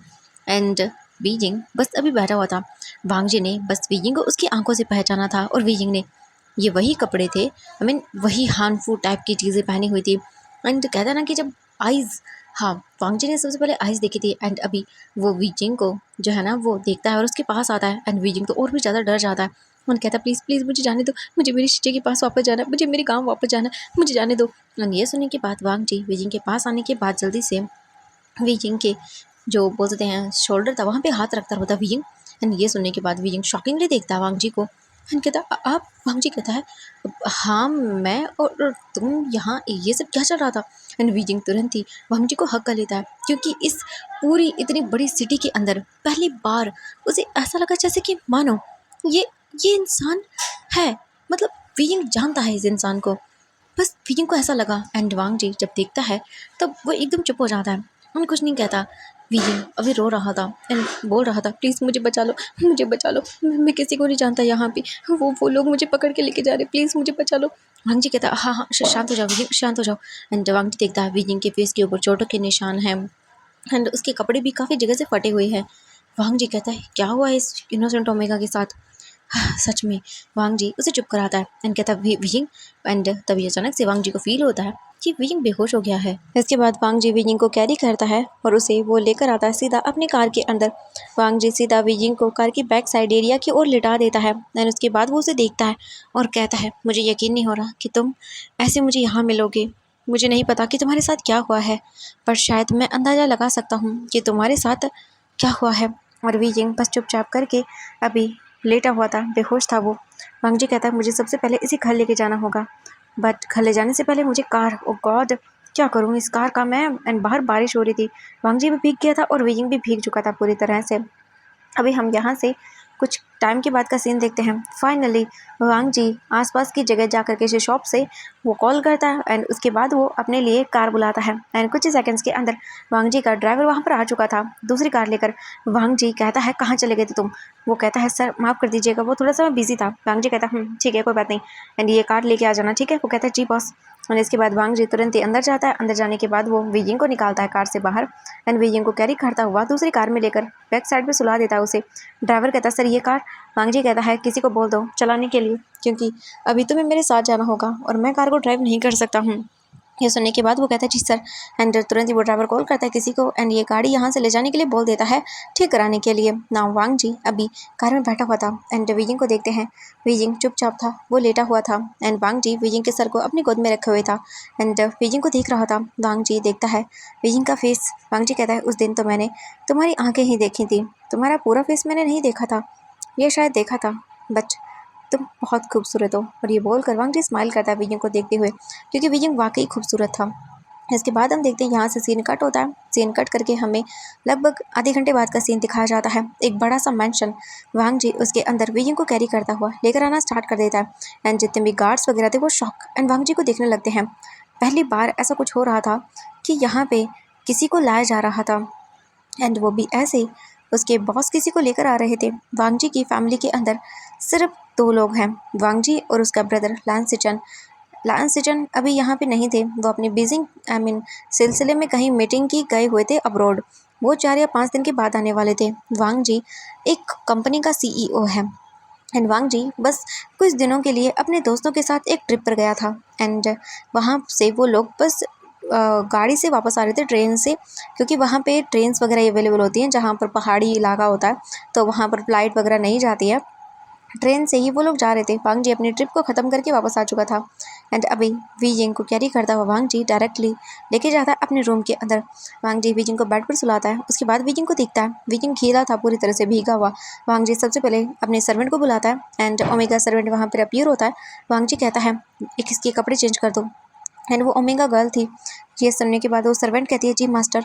एंड इसके बाद वांग जी बाहर आता है, वो ओमेगा सर्वेंट अंदर चली जाती है एंड वांग जी ने पहले बता दिया था कि उसी के कुछ कंफर्टेबल क्लॉथ पहना देना, यानी कि वांग जी के comfortable lower T shirt type का कुछ। एंड वो सर्वेंट बस हाँ बोल के चली जाती है। वांग जी बाहर आने के बाद डॉक्टर को कॉल करता है ताकि वीजिंग को चोट वगैरह जहाँ पर भी लगी है उसका इलाज किया जा सके। अभी हम वीजिंग को देखते हैं। वीजिंग आराम से लेटा हुआ था। वो ओमेगा सर्वेंट लगभग 15 से 20 मिनट के अंदर वीजिंग के कपड़े वगैरह चेंज करती है और कपड़े वगैरह चेंज करने के बाद वो वीजिंग को जो है ना अच्छे से वहीं पर लेटा कर बाहर आती है और सर कहती है मैंने उसके कपड़े चेंज कर दिए। तभी एक गार्ड आकर इन्फॉर्म करता है कि सर डॉक्टर आ चुका है। वांग जी कहता एंड डॉक्टर को अंदर लाया जाता है। डॉक्टर देखता है और बोलता है सर किसे चेक करना है। वांग जी कहता है मेरे साथ चलिए। इसके बाद वांग जी वीजिंग के रूम मतलब अंदर आता है अपने और वीजिंग को दिखाता है और कहता है इसे चेक करिए। डॉक्टर कहता है जी। एंड इसके बाद वीजिंग को चेक करने के लिए डॉक्टर अंदर चला जाता है एंड वांग जी बाहर बैठ करने लगता है। कुछ हम देखते हैं 20 से 25 मिनट के अंदर डॉक्टर चेक करता है और उसके बाद वो वापस आता है और कहता है सर मैंने उन्हें चेक कर दिया है। उन्हें फ़ीवर तो थोड़ा थोड़ा हो रहा था क्योंकि वो गीले हो चुके थे एंड अभी उन्हें फ़ीवर नहीं आएगा। मैंने उन्हें इंजेक्शन दे दिया और काफ़ी उनकी जगह चोट लगी हुई है। ऐसा उनकी चोटों को देखने के बाद लगता है कि किसी ने इसे मारा है एंड शायद ये ओमेगा है तो फोर्स करने की कोशिश की गई है। वांग जी कहता है हाँ बिल्कुल मुझे भी ये लग रहा है। वो कहते हैं आप इसकी पुलिस कंप्लेंट। वांग जी कहता है एक्चुअली मुझे इसके बारे में नहीं पता है, तो मैं आपको बाद में इन्फॉर्म कर दूंगा। वो कहते हैं जी मेरा काम चेक करने का था। वांग जी कहता है जी। एंड इसके बाद डॉक्टर वहाँ से चला जाता है। हम अभी डॉक्टर के जाने के बाद देखते हैं वांग जी रूम के अंदर आता है और सर्वेंट्स को खाना बनाने के लिए बोल देता है।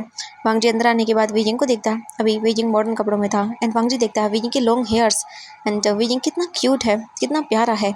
वांग जी तो बस उसे देख रहा था। सच में आज से पहले वांग जी ने कभी भी इतना खूबसूरत ओमेगा नहीं देखा, क्योंकि यहाँ के जितने भी ओमेगाज हैं वो अपने चेहरे पर आधे से ज़्यादा तो मेकअप थोप के रखते हैं। उनकी रियल ब्यूटी तो होती ही नहीं है, सिर्फ प्लास्टिक सर्जरी मेकअप होती है, बट वीजिंग की ब्यूटी रियल थी। एंड वांग जी बस देखता ही रह जाता है वीजिंग को। वीजिंग कितना ज़्यादा क्यूट और इनोसेंट है। वांग जी इसके बाद कहता है सच में तुम्हारे जैसे ओमेगा को कोई भी कितना ही बेवकूफ़ बना देता है ना आसानी से। एंड वांग जी बस उसे देखता है और कुछ नहीं कहता। एंड उसके बाद सोचता है तुम्हारे साथ तुम्हारा अल्फा था वो कहाँ है। वांग जी सोचता है लगता है तुम्हारे अल्फा ने कुछ किया है, और ये बोलकर वो एक डबल स्माइल के साथ कहता है सच में लोग कितने बुरे होते हैं, ऐसे ओमेगास को परेशान करते हैं। वांग जी कहता है मैं इतना क्यों सोच रहा हूँ। फिर इग्नोर करता है वांग जी और वो अपने लैपटॉप के पास जाता है और अपना काम करना स्टार्ट कर देता है, क्योंकि आगे से उसे अपनी मीटिंग वगैरह अरेंज वगैरह करनी है, तो वो उन्हीं के कामों में लग जाता है। एंड अभी हम देखते हैं पूरे 3 घंटे के बाद जाकर वीजिंग को धीरे धीरे होश आने लगता है। अभी रूम के अंदर एक तरह से अंधेरा था। वांग जी जो है ना वो काउच पे लेट गया था अपना काम वगैरह करने के बाद 1 घंटे के बाद। एंड अभी वीजिंग को जो है ना वो कुछ अजीब सा महसूस होने लगता है। वीजिंग कहता नहीं नहीं मुझे मत छोड़ो, मुझे नहीं रहना। एंड वीजिंग तभी अचानक जोर से चिल्लाता है और कहता है शीशे मुझे बचाओ मुझे बचाओ। एंड ये सुनने के बाद वांग जी कहता है हाँ क्या हुआ। एंड वांग जी जल्दी से उठता है, जैसे वो हड़बड़ाने मतलब एकदम उठता है ना, अचानक से उसके हाथों से जो टेबल पर रखी हुई चीज़ें थी ना, वाज वगैरह, वो नीचे गिर जाता है। एंड विजिंग तो और डर जाता है और कहता है नहीं नहीं प्लीज़ नहीं। एंड रूम के अंदर अंधेरा था। वांग जी कहता है आउच, अरे यार रुको, विजिंग शांत हो जाओ। वांग जी जल्दी जल्दी करके लाइट ऑन करता है और विजिंग के पास आता है और कहता है विजिंग विजिंग देखो मैं हूँ, लन वांग जी, देखो देखो मैं हूँ लन वांग जी, तुम शांत हो जाओ, कुछ नहीं है यहाँ पे, ठीक है, तुम्हें कोई कुछ नहीं करने वाला। एंड विजिंग जैसा ही देखता है वांग जी को, विजिंग बिना सोचे समझे फिर से वांग जी को हक कर लेता है। क्योंकि जब आप इतनी बड़ी जगह पर किसी एक को भी जानते हो ना, तो हिम्मत होती है कि हाँ ये इंसान है, तुम्हें बचा सकता है। तो विजिंग को भी अभी वही हिम्मत थी वांग जी से, तो विजिंग बस डायरेक्टली कुछ नहीं सोचता, वांग जी को हक कर लेता है। एंड वांग जी विजिंग को करने देता है उसे हक, क्योंकि वो समझ रहा था इस वक्त विजिंग की हालत क्या होगी। तो वांग जी विजिंग से कुछ नहीं कहता और उसे हक करने देता है। नाउ हम अब यहाँ से सीन कट करके कुछ टाइम के बाद का देखते हैं। विजिंग को रियलाइज होता है कि वो किसी अल्फा को हक किए हुए हैं। एंड विजिंग को कंफर्टेबल फील होता है वांग जी के साथ। एंड कुछ टाइम के बाद विजिंग दूर होता है वांग जी से। वांग जी विजिंग को देखता है और कहता है तुम ठीक हो। विजिंग कहता है जी जी मैं ठीक हूँ। वांग जी कहता है चलो तुम्हें भूख लगी है। विजिंग देखता है बोलता हाँ। वांग जी कहता है चलो मैं तुम्हारे लिए खाना लगवाता हूँ। वांग जी उठकर जाने लगता है वहाँ से। विजिंग कहता है कोई आएगा तो नहीं ना। वांग जी कहता है देखो ये मेरा रूम है, मेरा घर है, तो चिंता करने की ज़रूरत नहीं है, ओके, यहाँ पे कोई नहीं आने वाला। और तुम्हें भी कुछ नहीं होगा, तुम यहाँ पे बिल्कुल सेफ़ हो, चिंता मत करो। विजिंग देखता है और हमें अपना सिर हिलाता है। ना इसके बाद हम देखते हैं वांग जी बाहर आता है। बाहर आने के बाद वो सर्वेंट्स को इशारा करता है। एंड सर्वेंट्स देखते हैं वांग जी को और कहते हैं जी सर।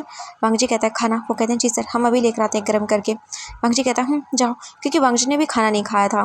एंड सर्वेंट्स ने वांग जी से कहा था सर खाना, वांग जी ने कहा था गर्म करने ला, बाद में, अभी मैं नहीं खा सकता। एंड अभी सर्वेंट्स कुछ ही टाइम के अंदर वांग जी के सामने खाना ला कर रख देते हैं। एंड वांग जी ट्रे लेता है और अंदर आता है।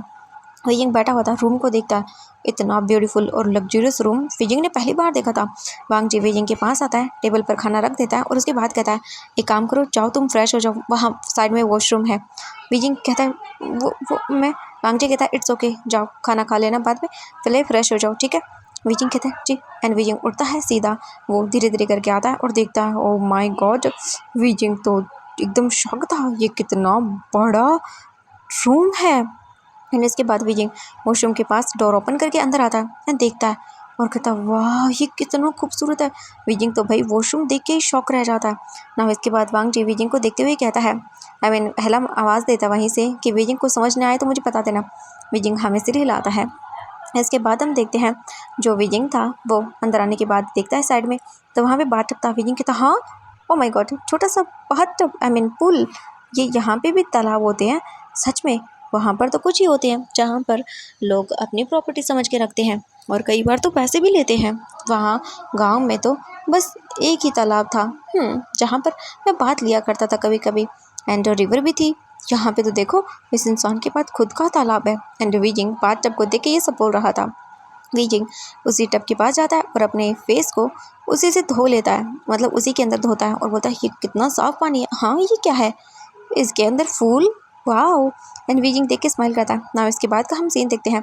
विजिंग जो है ना वो अपना फेस वगैरह वॉश करके बाहर आता है, जो भी चीज़ें थी विजिंग, और देखता है वहाँ पे काफ़ी अलग अलग बॉटल्स रखी हुई थी। विजिंग कहता है इनमें क्या है। हाँ विजिंग तो देखने लगता है। इसके कुछ ही टाइम के बाद विजिंग कहता है नहीं, ज़्यादा चीज़ें नहीं छेड़नी चाहिए किसी की। विजिंग बाहर आता है। बाहर आने के बाद वांग जी विजिंग को देखता है और बोलता है येलो टॉवल। विजिंग टॉवल से अपना फेस मतलब वाइप करता है। उसके बाद विजिंग को देखता है वांग जी और कहता है चलो आओ खाना खा लो। विजिंग आता है एंड वांग जी काउच पे बैठ जाता है। एंड हम विजिंग को देखते हैं, विजिंग फ्लोर पे बैठता है। वांग जी कहता है ये क्या कर रहे हो विजिंग तुम। विजिंग कहता है कि क्या हुआ। वांग जी कहता है तुम नीचे क्यों बैठ रहे हो। विजिंग कहता है खाना तो नीचे बैठ के खाते हैं ना, और वैसे भी आप तो बड़े हो। वांग जी कहता है हाँ बड़ा मतलब क्या है। अरे यार मैं इतना भी बड़ा नहीं हूँ, माना कि मैं 26 ईयर का ओल्ड का हूँ, मतलब फिर भी तुम। विजिंग कहता है मैं ऐसे बड़ा नहीं बोल रहा था।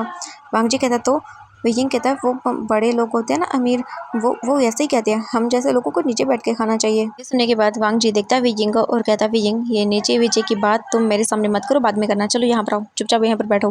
विजिंग कहता है यहाँ पे। वांग जी कहता हाँ बिल्कुल। विजिंग डरते हुए वहाँ पर बैठ जाता है। एंड विजिंग जैसे ही मतलब बैठता है अचानक से वो फिसल जाता है।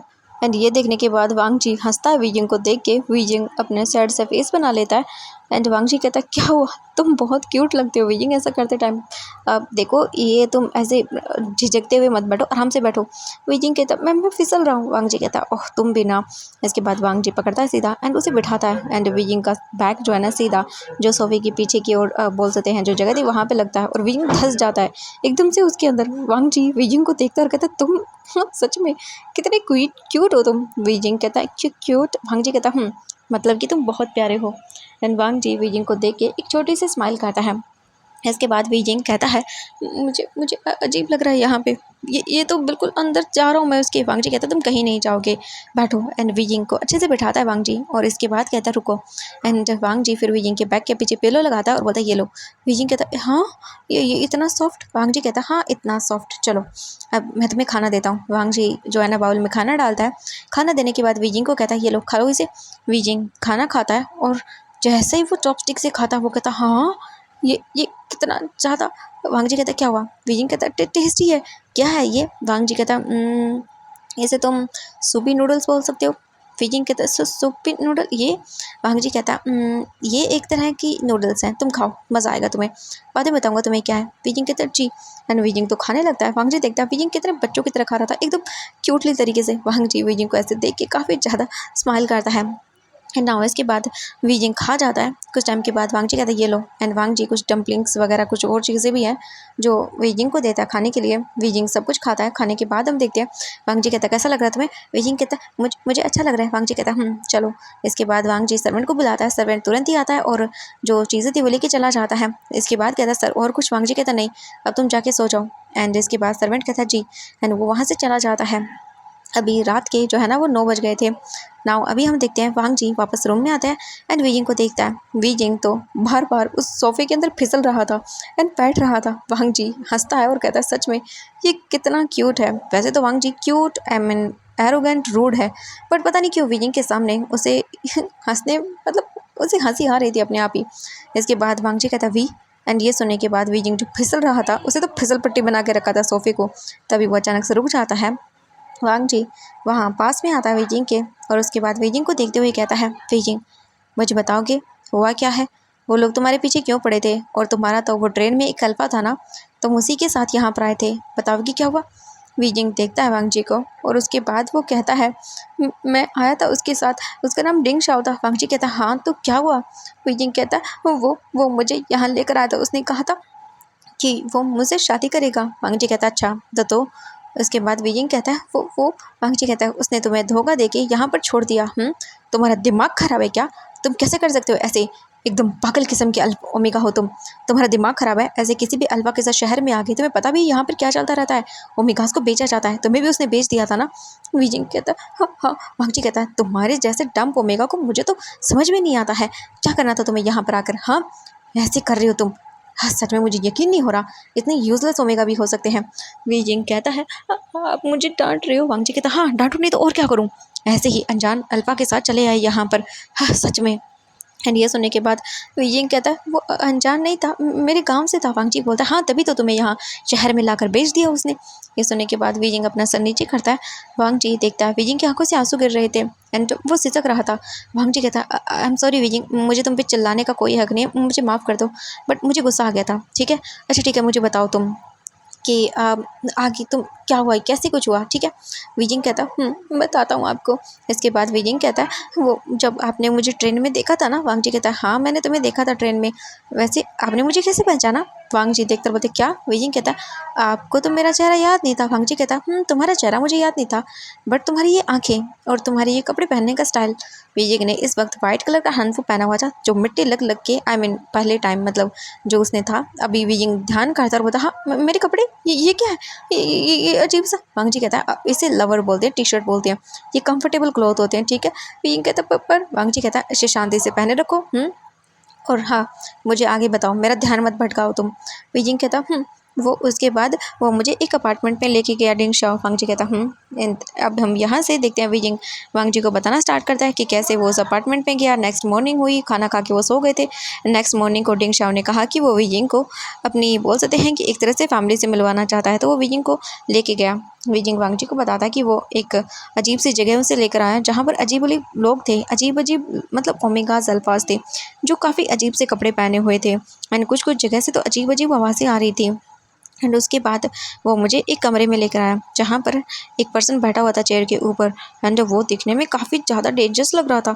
उसने मुझसे कहा कि वो मेरे अच्छे पैसे देगा डिंग शाओ को एंड उसने कहा कि ये अनटचेबल है। एंड उसके बाद जब उसने कहा कि वो पैसे थोड़े कम दे रहा है क्योंकि डिंग शाओ को लगा मेरे लिए तो ज़्यादा पैसे मिलने चाहिए उसे, इसलिए उसने कहा कि वो मेरे 10 लाख रुपीज़ लेगा। एंड वीजिंग वहाँ भी खड़ा हुआ था एंड मुझे समझ आ गया धीरे धीरे कि ये सब क्या हो रहा है। एंड इसके बाद डिंग शाओ ने कहा कि अब से मैं यहीं पे रहूँ, ये मेरा ख्याल रखेंगे, वो मुझे आकर शाम तक ले जाएगा।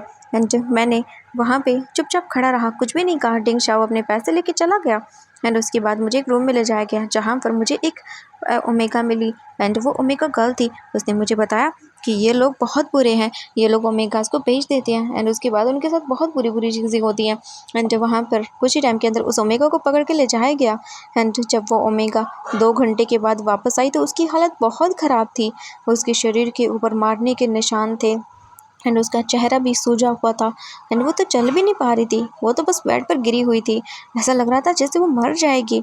उसने मुझे कहा कि मुझे भाग जाना चाहिए एंड जब मुझे पता चला कि डिंग शाओ ने मुझे यहाँ लाकर सेल कर दिया है तो मुझे बहुत गुस्सा आया। बट उस ओमेगा ने मेरी मदद की वहाँ से भागने में। उसने कहा कि मैं अपने आप को तो नहीं बचा पाई बट वो मुझे बचाएगी एंड मैं उसे विलेज का भी लगा तो उसने उसके बाद मुझे वहाँ से भागने का रास्ता बताया और मैं वैसे ही करके भाग गया वहाँ से। और बस मैं चुपता जा रहा था, मुझे मुझे कुछ समझ नहीं आया। वांग जी कहता सच में तुम कितने डम्ब हो, मुझे यकीन नहीं हो रहा। वीजिंग कहता मैं तो उसको यकीन करके यहाँ पर आया था, मेरी शीजा ने कहा था कि वो गांव की गंदी लाइफ से तो अच्छा है मैं सिटी चला जाऊँ। वीजिंग रोते हुए बोल रहा था सब कुछ। वांग जी कहता है तुम्हारी लाइफ सिटी में तुम्हें लगा कि अच्छी हो जाएगी वीजिंग। वीजिंग देखो जिस इंसान पर तुम्हें ट्रस्ट, वीजिंग कहता मुझे तो उस पर ट्रस्ट था। वांग जी कहता हाँ समझ गया बट वीजिंग तुम कुछ भी नहीं जानते थे, क्यों आ गए वहाँ से। वीजिंग कहता मेरी शीजा ने कहा कि मुझे चले जाना चाहिए वरना मेरी आंटी मेरी शादी करवा देगी। वांगची कहता हाँ क्या तुम्हारी आंटी। विजिंग कहता हाँ बिल्कुल, वो मेरी आंटी मो, उन्होंने जो है ना मेरी शादी एक अल्फा से तय कर दी थी। वांगजी कहता अच्छा तो क्या हुआ। विजिंग कहता वो अल्फा बहुत बुरा था और उसकी तो शादी भी हो गई थी और उसके तो बच्चे भी हैं मुझसे बड़े बड़े। एक की उम्र है 25 साल और एक है 23 साल का एंड उनकी भी शादी हो गई है बट वो भी बहुत गंदे अल्फा हैं एंड वो उसके बाबा से मेरी शादी करवा रहे थे। वांगजी कहता व्हाट क्या। विजिंग कहता हाँ वो ओमेगा 50 साल के अल्फा 50 साल के ऊपर का था। वांगजी कहता तुम्हारी आंटी क्या उसका दिमाग ख़राब था, तुम्हारे पेरेंट्स। विजिंग ये सुनने के बाद चुप सिर नीचे कर लेता है एंड इसके बाद वांगजी कहता क्या हुआ। वीजिंग कहता है मेरे पेरेंट्स नहीं है, उनकी डेथ हो गई एंड हम लोग आंटी अंकल के साथ ही रहते थे एंड उनके 2 बेटे भी थे, एक ओमेगा और एक अल्फ़ा। उनकी तो वो शादी करवा रही थी बहुत ही अच्छी अच्छी फैमिली में बट हमको और मेरी शिची को उन्होंने कहा कि वो मेरी शिची को बेच देंगी एंड मुझे भी वो दे देंगी क्योंकि उनके बाद उन्हें पैसे मिलने वाले थे। ये सुनने के बाद हम देते हैं। वांग जी कहता अच्छा ठीक है तो तुम्हारी बहन। विजिंग कहता मेरी बहन मेरे साथ नहीं आई, मैंने कहा था कि मेरे साथ चलो बट उन्होंने आने से मना कर दिया क्योंकि अगर वो आ जाएंगी तो उसके बाद फिर वहाँ पे कौन संभालेगा काम। मेरे पापा का घर है वहाँ पे जो कि आंटी ने ले लिया। अब ये सुनने के बाद वांगजी अपना सर पकड़ लेता है और कहता अच्छा तो अब। विजिंग कहता मुझे नहीं पता मैं कहाँ जाऊँगा पर इस गंदी लाइफ से तो अच्छा मैं मेरी बहन के पास चले जाऊँ वापस गाँव में, वहाँ पर मेरी बहन मेरी मदद तो करेगी। वांगजी कहता है अगर तुम वहाँ जाओगे तुम्हारी शादी उस 50 साल के अल्फ़ा से करा दी जाए तो। विजिंग कहता है नहीं बिल्कुल भी नहीं, मुझे नहीं करनी। तो वांगजी कहता है अब क्या करना है तुम्हें। विजिंग कहता है मुझे नहीं पता मैं क्या करूँ, मुझे नहीं पता कुछ भी नहीं जानता मैं। वांगजी कहता है अच्छा ठीक है ओके यहाँ पर रहोगे। विजिंग कहता हाँ यहाँ पे आप क्यों रखोगे। वांगजी कहता मैं क्यों रखूँगा, इसलिए तुम्हारी मदद कर सकूँ। विजिंग कहता पर उन लोगों ने तो मेरी मदद नहीं की, उन्होंने कहा कि मैं यहाँ से नहीं जा सकता बचकर, मुझे कोई ना कोई ऐसे यूज़ करेगा। वांगजी कहता है ऐसा कुछ नहीं होगा, मैं तुम्हें यूज़ नहीं करने वाला, वैसे भी अगर मुझे करना ही होता तो मैं किसी और को करता, तो यहाँ लेकर नहीं आता। वैसे ये मेरा घर है, तुम यहाँ शांति से रह सकते हो, जब चाहे तब तक जितना चाहे उतना रह सकते हो, ठीक है। तुम्हें यहाँ सब कुछ मिलेगा, जब जाना हो तो मुझे बता देना, मैं तुम्हारी गाँव की टिकट कटा दूँगा। विजिंग कहता हाँ। वांगजी कहता बिल्कुल क्या पता तुम्हें यहाँ पर जो चीज़ मिल जाए जिसकी तुम्हें तलाश थी। विजिंग कहता कि क्या? वांग जी कहता वो तो मुझे भी नहीं पता, शायद तुम्हें पता हो। विजिंग कहता मुझे तो कुछ भी नहीं पता। वांग जी कहता अच्छा ठीक है, बाद में पता चल जाएगा, ओके। विजिंग कहता ठीक है। वांग जी अभी कहता ओके देन नाउ अभी तुम सो जाओ, मुझे मॉर्निंग को मेरे ऑफिस जाना है। विजिंग कहता ऑफिस? वांग जी कहता काम करने जाना है। विजिंग कहता अच्छा ठीक है, ये आपका घर है? वांग जी कहता हाँ ये मेरा घर है और ये मेरा रूम है। विजिंग कहता आपका रूम तो बहुत बड़ा है, आपको पता मेरे गांव का सबसे बड़ा घर उसी मुखिया का है, ऐसा कहते हैं। बट ऐसा लगता है ये आपका रूम तो यहाँ पे कितना बड़ा है। वांग जी कहता हाँ हाँ ये बहुत बड़ा है, चलो अब तुम सो जाओ, ओके। विजिंग कहता ठीक है। आप कहाँ सोएंगे? वांग जी कहता अब तुम मेरे रूम में हो तो मैं भी यहीं सोऊंगा। विजिंग कहता हाँ नहीं आप नहीं सो सकती। वांग जी कहता क्यों? विजिंग कहता शिजे कहती है कि अल्फा और ओमेगा को साथ नहीं रहना चाहिए जब तक शादी ना हो जाए। वांग जी कहता ओके समझ गया, बट देखो यहाँ पे रूम यही है एंड ये मेरा घर है तो तुम। विजिंग कहता नहीं नहीं मैं आपको आपके घर से कैसे निकाल सकता हूँ। वांग जी कहता तो अभी मैं वहाँ काउच पे सो जाऊँगा, तुम वहाँ जाके सो जाओ। विजिंग कहते कहाँ? मैं नीचे सो जाऊँगा। कोई बात नहीं। वांग जी कहता है देखो मैंने कहा ना वहाँ जाओ, एंड वो बेड है उस पर जाके सो जाओ, ब्लैंकेट पड़ा हुआ है, ठीक है। विजिंग कहता ये कितना बड़ा है। वांग जी कहता हाँ जाओ अब। विजिंग कहता जी, एंड इसके बाद तुरंत ही विजिंग आ जाता है वहाँ से रूम के पास।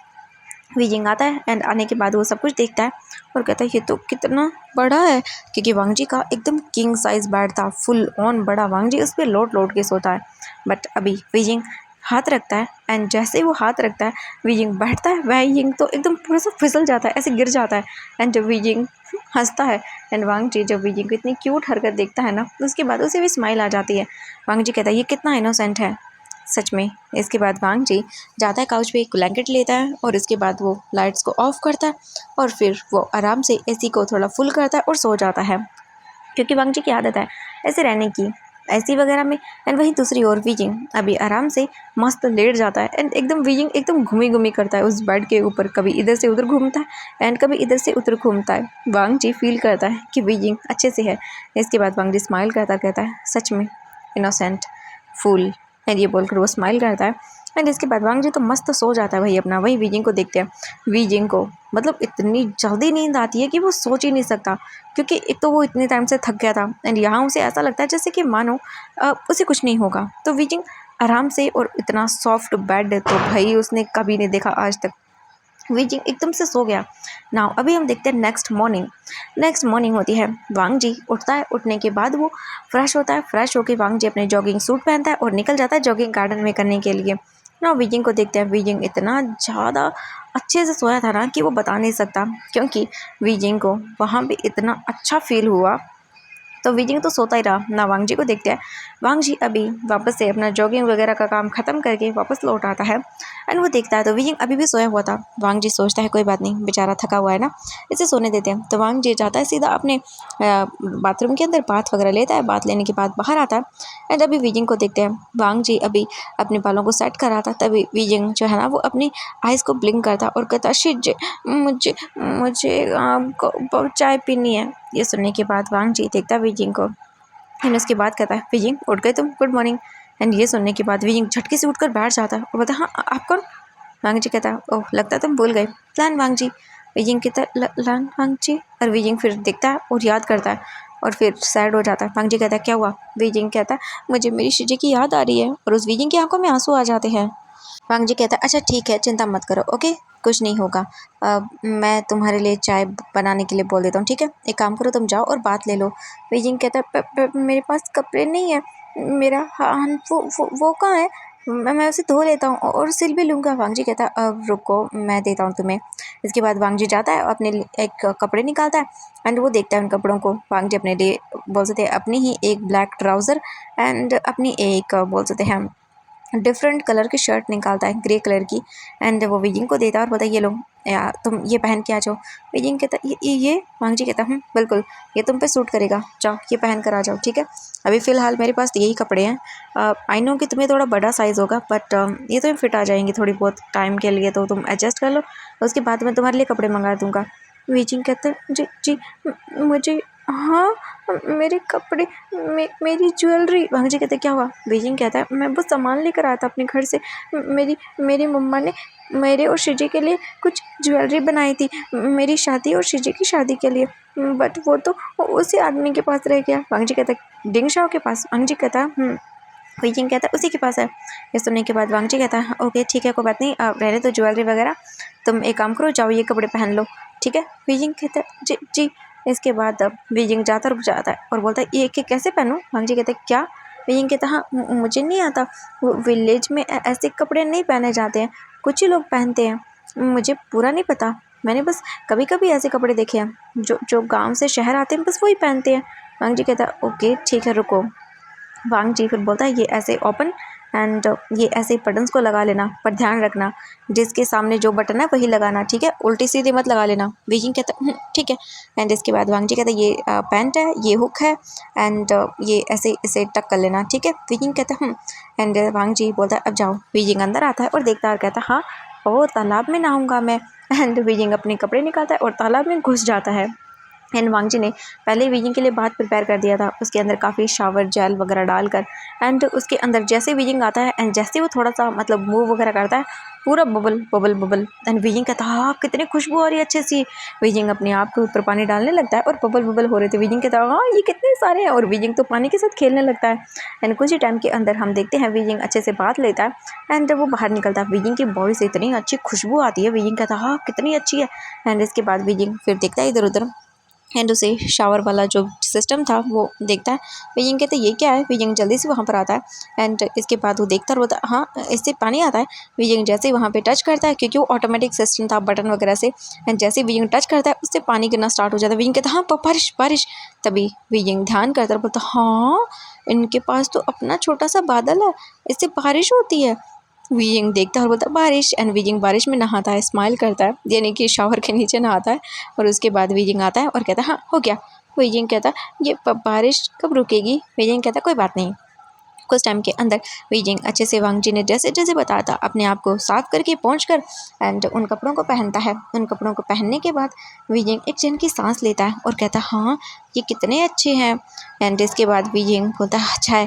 बीजिंग बाहर आता है एंड बीजिंग जो पैंट थी ना उसे पकड़ कर बाहर आता है। वांग जी अभी अपने बालों को सेट कर चुका था, अपने जूतों को पहन रहा था एंड तभी उसकी नज़र पड़ती है बीजिंग पर। बीजिंग वांग जी के कपड़ों में एकदम क्यूट वाइट रैबिट लग रहा था एंड उसकी स्लीव्स कैसे लटक रही थी। वांग जी बीजिंग को ऐसे देखने के बाद हंसता है। बीजिंग कहता आप मुझ पे हंस रहे हो? ये कपड़े तो बहुत बड़े हैं और ये पैंट तो नीचे खिसक रही है। वांग जी कहता है हाँ रुको। वांग जी जाता है और उसके बाद वो देखता है बीजिंग की जो पहले शर्ट थी उसके हाथों को देखता है एंड कहता है अपने हाथों को ऊपर करो। बीजिंग कहता नहीं ये गिर जाएगी। वांग जी कहता है ओके एक हाथ ऊपर करो। बीजिंग अपना एक हाथ से पैंट को छोड़ता है और एक हाथ से ही पकड़ता है अच्छे से। वांग जी उसकी मतलब जो शर्ट थी उसे फोल्ड करता है एंड उसके बाद फोल्ड करने के बाद अच्छे से कर देता है। वांग जी कहता है ये ठीक है। बीजिंग देखता है और कहता है ये ठीक है। वांग जी कहता है ओके दैन फिर वांग जी अदर चीज़ें करता है एंड बीजिंग के पैंट को देखता है और बोलता है एक काम करो, रुको मैं पकड़ता हूँ। बीजिंग पैंट पकड़ता है, वांग जी पैंट पकड़ता है और उसके बाद जो बीजिंग था वो देखता है। वांग जी कहता है ये शर्ट अंदर डालो। बीजिंग जो है ना पैंट के अंदर जल्दी जल्दी शर्ट को डाल देता है एंड इसके बाद वांग जी अच्छे से बीजिंग के साइज़ की उस पैंट को करता है, क्योंकि वांग जी जो है ना वो अपने यहाँ पे बेल्ट वगैरह जो होते हैं ना वो रखता है। जल्दी से तुरंत ही लेकर आता है और उस बेल्ट को बीजिंग की शर्ट मतलब पैंट के अंदर डालता है और उसे कस देता है एंड इससे वो बेल्ट लगने की वजह से पैंट पूरी तरह से बीजिंग की फिटिंग की हो जाती है। बीजिंग कहता हाँ ये क्या है? वांग जी कहता है ये बेल्ट है। बीजिंग कहता बेल्ट? वांग जी कहता इसे शर्ट को पैंट को हम हमारी साइज़ की कर सकते हैं। बीजिंग कहता अच्छा और ये पैरों वाला?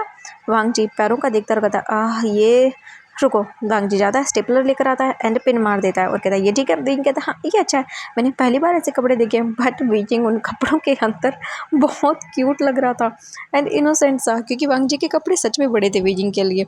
भले ही वांग जी ने उन्हें मतलब उसकी साइज़ का कर दिया बट वैसे फिटिंग वाले तो नहीं कर सकता ना, बट वांग जी को ये बहुत क्यूट लग रहा था। वांग जी इसके बाद कहता है चलो खाना खाने के लिए। बीजिंग कहता है ठीक है। हम कहाँ जाएंगे? खाना मैं बना दूँ? मुझे आता है चूल्हे पर। वांग जी कहता है चूल्हे पे? बीजिंग कहता हाँ गांव में तो चूल्हे पे खाना बनाया जाता है लकड़ियों से, तवे एंड वो काफ़ी सारी चीज़ें होती हैं। आपके पास है? वांग जी कहता है ज़रूरी नहीं है, चलो सर्वेंट्स ने बना दिया होगा। बीजिंग कहता आपके पास सर्वेंट है? वांग जी कहता बिल्कुल। इसके बाद वांग जी बीजिंग को लेकर आता है एंड बीजिंग जैसे कमरे से बाहर आता है बीजिंग कहता ये क्या? बीजिंग देखता है भाई ये क्या है, क्योंकि उसके सामने था बहुत बड़ा सा हॉल। और वीजिंग शॉक, वीजिंग कहता है ये, वांग जी कहता चलो, एंड वांग जी वीजिंग को लेकर आता है। वीजिंग तो बस चमक धमक में खो गया था, क्योंकि अभी पूरा मेंशन जगमगा रहा था टिमटिमाती लाइटों से, क्योंकि वांगजी का जो मेंशन था वो वाइट और ब्लू टेक्सचर से बना हुआ था। काफ़ी काफ़ी जगह ब्लू टेक्सचर था वॉल्स के अंदर, एंड एकदम प्योर वाइट जेड के जैसा लग रहा था। वीजिंग तो भाई खो गया था पूरी तरह से सब चीज़ों को देखने में, उसे यकीन नहीं हो रहा था इतना खूबसूरत। वांगजी वीजिंग को ध्यान से कहता है ध्यान से चलो, क्योंकि नीचे सीढ़ियाँ थी। वीजिंग धीरे धीरे चल कर आता है एंड बस देख के गुम, एंड जो सर्वेंट्स थे वो भी देख रहे थे। इसके बाद वांग जी वीजिंग के साथ डाइनिंग टेबल पर आता है। वीजिंग फिर से नीचे बैठने वाला था, बट वांग जी कहता नहीं, तुम नीचे नहीं बैठोगे। वीजिंग कहता तो वांग जी कहता यहाँ पर, एंड इसके बाद चेयर पर वीजिंग को बिठाता है, एंड जब सर्वेंट खाना सर्व करते हैं, वांग जी वीजिंग को कहता है चलो खाओ। वीजिंग खाना खाता है और क्या क्यूट तरीके से खाता है, क्योंकि खाना बहुत लजीज था। कुछ टाइम के बाद खाना कंप्लीट होता है। वांग जी वीजिंग को देखता है और कहता है मुझे आई थिंक सबसे पहले तुम्हारे लिए कपड़े लेकर आने चाहिए, वरना तुम तो सच में फ़नी जोकर बन के घूमोगे। वीजिंग स्माइल कहता है। वांग जी कहता है चलो, एंड इसके बाद वांग जी वीजिंग के साथ बाहर आता है। वीजिंग कहता है हाँ, इतना बड़ा गार्डन, क्या यहाँ पे खेती होती है, आप खेती करते हो? वांग जी कहता खेती नहीं, ये गार्डन है मेरे घर का। वीजिंग कहता गार्डन? वांग जी कहता चलो अब। वांग जी इसके बाद आता है, वीजिंग के लिए डोर ओपन करता है और कहता है चलो अंदर बैठो। वीजिंग कहता है ठीक है, एंड वीजिंग अंदर बैठ जाता है। वांग जी अंदर आता है, ड्राइवर को कहता है चलो शॉपिंग मॉल। वो कहते हैं जी सर, एंड कार यहाँ से शॉपिंग मॉल एरिया की ओर निकल जाती है। अभी हम यहाँ से सीन कट करके देखते हैं शॉपिंग मॉल का। कुछ ही टाइम के अंदर शॉपिंग मॉल के अंदर वांग जी पहुँच जाता है। वीजिंग भी आता है। वांग जी कहता है चलो तुम्हारे लिए कपड़े लेकर आते हैं। वीजिंग कहता मेरे लिए? वांग जी कहता बिल्कुल तुम्हारे लिए, चलो। इसके बाद वांग जी वीजिंग के साथ वहाँ से निकल जाता है सीधा शॉपिंग मॉल के अंदर। वीजिंग आता है और देखता बोलता हाँ, इतने सारी चीज़ें। वांग जी कहता बिल्कुल, यहाँ पर तुम्हें जो पसंद आता है मुझे बताना, मैं सब तुम्हारे लिए बाय कर दूंगा। वीजिंग कहता सब? वांग जी कहता बिल्कुल। वीजिंग देखता है। इसके बाद वांग जी कहता है चलो सबसे पहले तुम्हारे लिए कपड़े लेकर आते हैं। इसके बाद वांग जी निकल जाता है कपड़ों के सेक्शन एरिया की ओर, एंड कुछ ही टाइम के अंदर वांग जी पहुँच जाता है वीजिंग के लिए कपड़े खरीदने के लिए। एंड वहाँ पर हम देखते हैं अभी इतने ब्यूटीफुल ब्यूटीफुल क्लॉथ। वांग जी कहता है चलो, एंड वांग जी वीजिंग को लेकर आता है, एंड वीजिंग को देखता है। और उसके बाद वो वहाँ पर जो गर्ल्स थी वो आती हैं, वांग जी को देखती हैं और कहते हैं सर आपके लिए? वांग जी कहता नहीं, मेरे लिए नहीं, इनके लिए कपड़े दिखाओ, इनके स्टाइल के। वो कहते हैं जी सर, एंड इसके बाद वो कहते हैं सर हमारे साथ चलिए, एंड वो अपने साथ वीजिंग को लेके जाते हैं। वीजिंग कहता है कहाँ जा रहे हो? वांग जी कहता कहीं नहीं जा रहे हो तुम, बस यहीं चेंजिंग रूम, ठीक है, तुम्हें कपड़े चेंज कराने के लिए लेके जा रहे हो। वीजिंग कहता नहीं मैं कर लूँगा। वांग जी कहता इट्स ओके वीजिंग, तुम मेरे पास ही आओगे कपड़े पहनकर। वीजिंग देखता है और कहता ठीक है, एंड वो दोनों ओमेगा एंड दूसरा ओमेगा बॉय था वीजिंग को वो लेके जाते हैं, एंड पहली ड्रेस वीजिंग को पहना कर बाहर लेकर आते हैं, जो कि एक बहुत ही ब्यूटीफुल सी वाइट कलर की ड्रेस थी। वीजिंग उसमें काफ़ी क्यूट लग रहा था, एंड वांग जी जैसे वीजिंग को देखता रह जाता है। एंड इसके बाद एक के बाद एक के बाद कपड़े वाइट ब्लू रेड जितने भी कलर के कपड़े थे सब पहनाए जाते हैं, और वीजिंग तो भाई पहन के आ रहा है। वांग जी कहता है नेक्स्ट नेक्स्ट नेक्स्ट नेक्स्ट, ऐसे करते करते वांग जी पूरा का पूरा 25 कपड़े वीजिंग से चेंज करवाता है। वीजिंग कहता है मैं थक गया, मुझसे नहीं हो रहा अब। वांग जी कहता है अच्छा ठीक है। वीजिंग कहता है मैं कैसे भी कपड़े में अच्छे नहीं लगा। वांग जी कहता नहीं, तुम सारे कपड़ों में अच्छे लग रहे हो। एंड इस वक्त वीजिंग के बालों का बन बनाया गया था ऊपर, एंड वीजिंग तो पूरी की तरह से एक गर्ल लग रहा था। इसके बाद वांग जी वीजिंग को कहता है चलो अब। वीजिंग कहते का? वांग जी कहता है तुम्हारे कपड़ों को तो हमने सेट कर दिया है, एंड वो सारे के सारे बाई, एंड इन साइज़ के और भी जितने भी क्लॉथ है, जितने भी शर्ट पैंट टी शर्ट मतलब जो भी है सब पैक कर दो। वो कहते हैं जी सब। एंड इसके बाद हम देखते हैं कुछ ही टाइम के अंदर वांग जी वीजिंग को लेकर वहाँ से पहुँच जाता है दूसरी जगह, एंड वहाँ पर वांग जी वीजिंग को लेकर आता है। वीजिंग कहता है ये क्या है? वांग जी कहता है ये तुम्हारे लिए है। वीजिंग कहता है इसमें क्या होगा? वांग जी कहता है यहाँ पर तुम्हारे बालों को चेंज करेंगे। वीजिंग कहता है मेरे बाल? वांग जी कहता है बिल्कुल, इन्हें काटा। वीजिंग कहता है मेरे बालों को क्यों क्यों काटना है? वांग जी कहता है तुम्हें नहीं कटवाना। वीजिंग कहता है मुझे। वांग जी कहता है देखो वीजिंग, मैं कोई तुम्हारे साथ ज़बरदस्ती नहीं करने वाला, तुम्हें जैसे करवाना वैसे करो। वीजिंग कहता है इतने से? वांग जी कहता है ठीक है। इसके बाद वांग जी कहता है इसे लेके जाओ, इसके बालों को अच्छे से स्टाइल करो, मतलब कि इसे लॉन्ग हेयर भी रखने हैं और इसे शॉर्ट भी नहीं करवाने, जैसा वीजिंग का है वैसा कर देना। वो कहते हैं जी। वांग जी कहता है और अच्छे से देख लेना, मतलब जो भी तुम लोगों को करना है। वो कहते हैं जी सर। एंड इसके बाद वीजिंग को ले जाया जाता है। वीजिंग ने अभी एक कंफर्टेबल सी ड्रेस पहनी हुई थी जो कि वाइट एंड ब्लैक थी।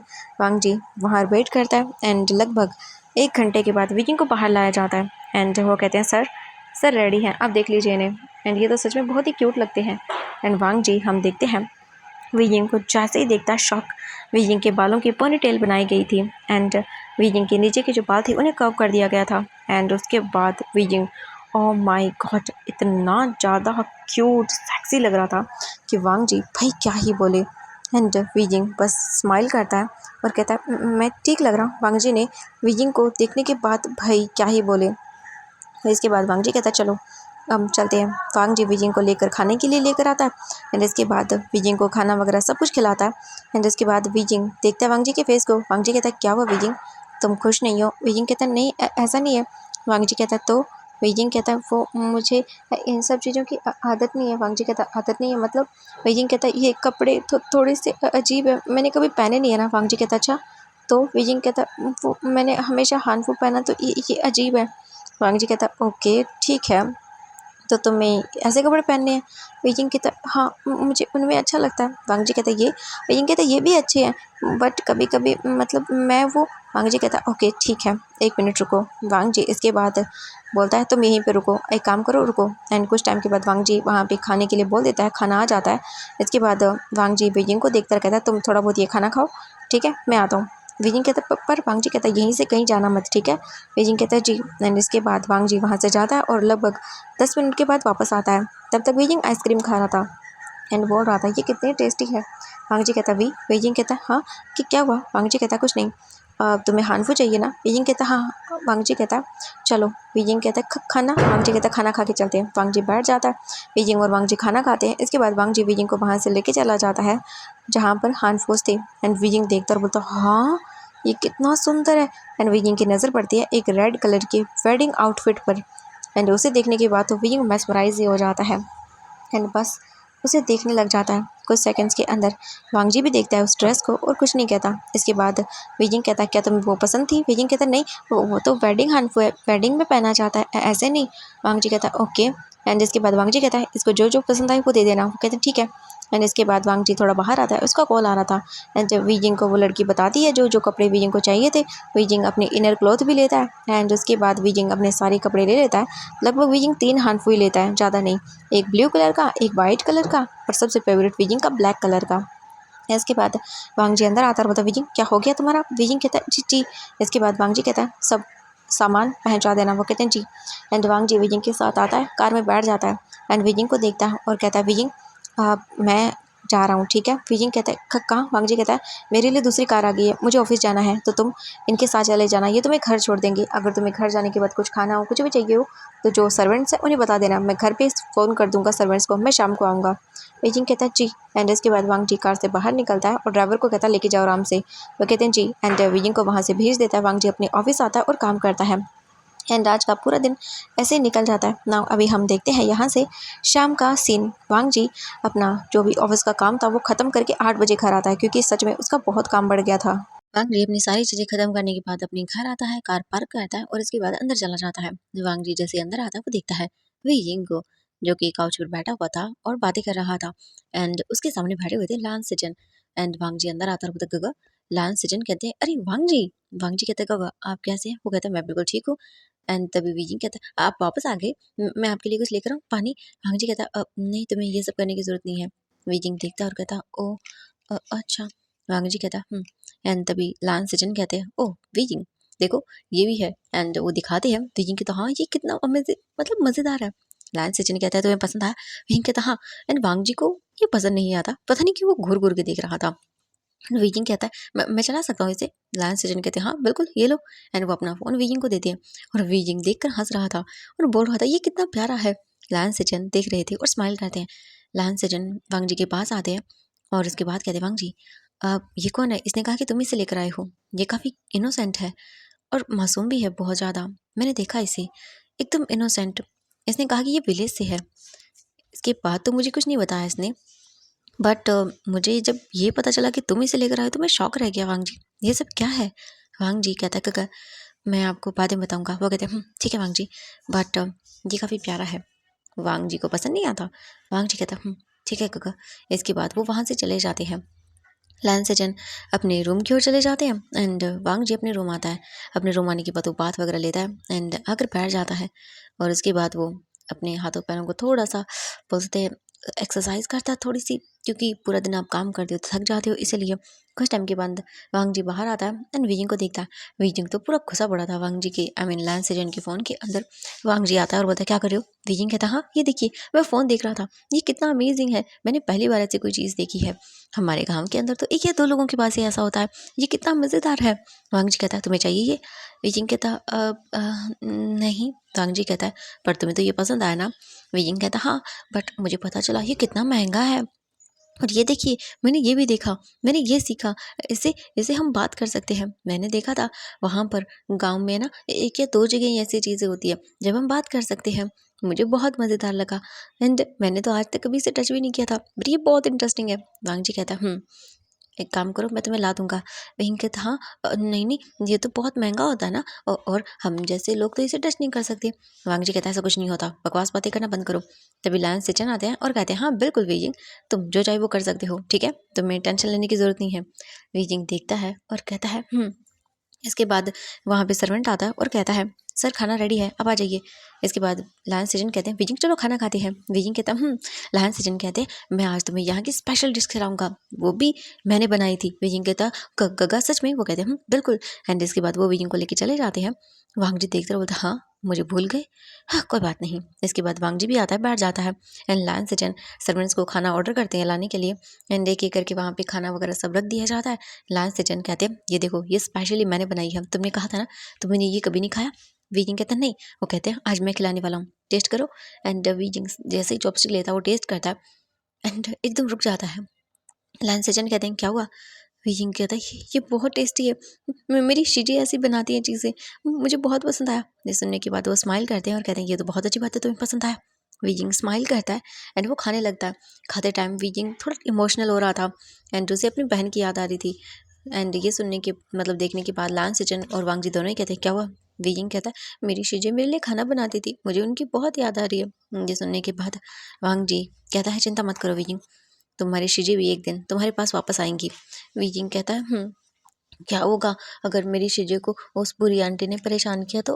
वांग जी कहता है चिंता मत करो सब ठीक होगा, तुम्हारी बहन बहुत ब्रेव है जिसने तुम्हें यहाँ भेज दिया। वीजिंग कहता हाँ ये तो है मेरी शीजी बहुत ब्रेव है। ये सुनने के बाद वांग जी और लान सिजन दोनों स्माइल करते हैं ना। इसके बाद वो लोग खाना वगैरह कंप्लीट करते हैं। कुछ टाइम के बाद खाना कंप्लीट हो जाने के बाद लान सिजन कहते हैं वीजिंग अभी तुम्हें आई थिंक सो जाना चाहिए है ना? वीजिंग कहता है हाँ हाँ गगा। लान सिजन कहते हैं तो तुम कौन से रूम में? वीजिंग कहता है हाँ वो। वांग जी कहता है वीजिंग मेरे रूम में है। ये सुनने के बाद लान सिजन कहते हैं हाँ वांग जी तुम्हारे रूम में? बट अभी वीजिंग एक काम करता हो तुम रुको। एंड इसके बाद वो एक गार्ड को बुलाता है एंड सर्वेंट को बुलाने के बाद कहता है वीजिंग को गेस्ट रूम दिखा दो। एंड इसके बाद वो कहते हैं जी। एंड उनके जाने के बाद जो बोल सकते हैं वांग जी था वो लायन सिजन को देखता है। लायन सिजन वांग जी के पास आते हैं और कहते हैं वांग जी अब मुझे बताओगे ये कौन है, कहाँ से आया है, क्या कुछ एक्सप्लेन करोगे? वांग जी इसके बाद अपने भाई को देखता है एंड वो कहता है ये वीजिंग है। अब एक्चुअली ये मुझे एंड इसके बाद वांग जी सब कुछ बताता है कि कैसे वीजिंग उसे मिला, कैसे ट्रेन में वो लोग मिले एंड कैसे वीजिंग के उस सो कॉल्ड एक तरह से बोले कि बॉयफ्रेंड ने उसे सेल कर दिया एंड उसके बाद उसे वहाँ पे छोड़ के चला गया, वीजिंग को पैसों के लिए बेच दिया। एंड आप तो जानते ही हैं गगा क्या होता है ऐसी जगह पर जहाँ पर लोगों को सेल किया जाता है। ये सुनने के बाद लायन सिजन कहते हैं व्हाट, एक इनोसेंट ओमेगा के साथ ऐसा कैसे कर सकते हैं वो? वांग जी क्या तुम वीजिंग को वापस नहीं भेजोगे क्योंकि उसका घर है? वांग जी कहता है हाँ गगा मैं भेजना चाहता हूँ बट वीजिंग ने मुझे बताया कि विलेज में क्या हुआ।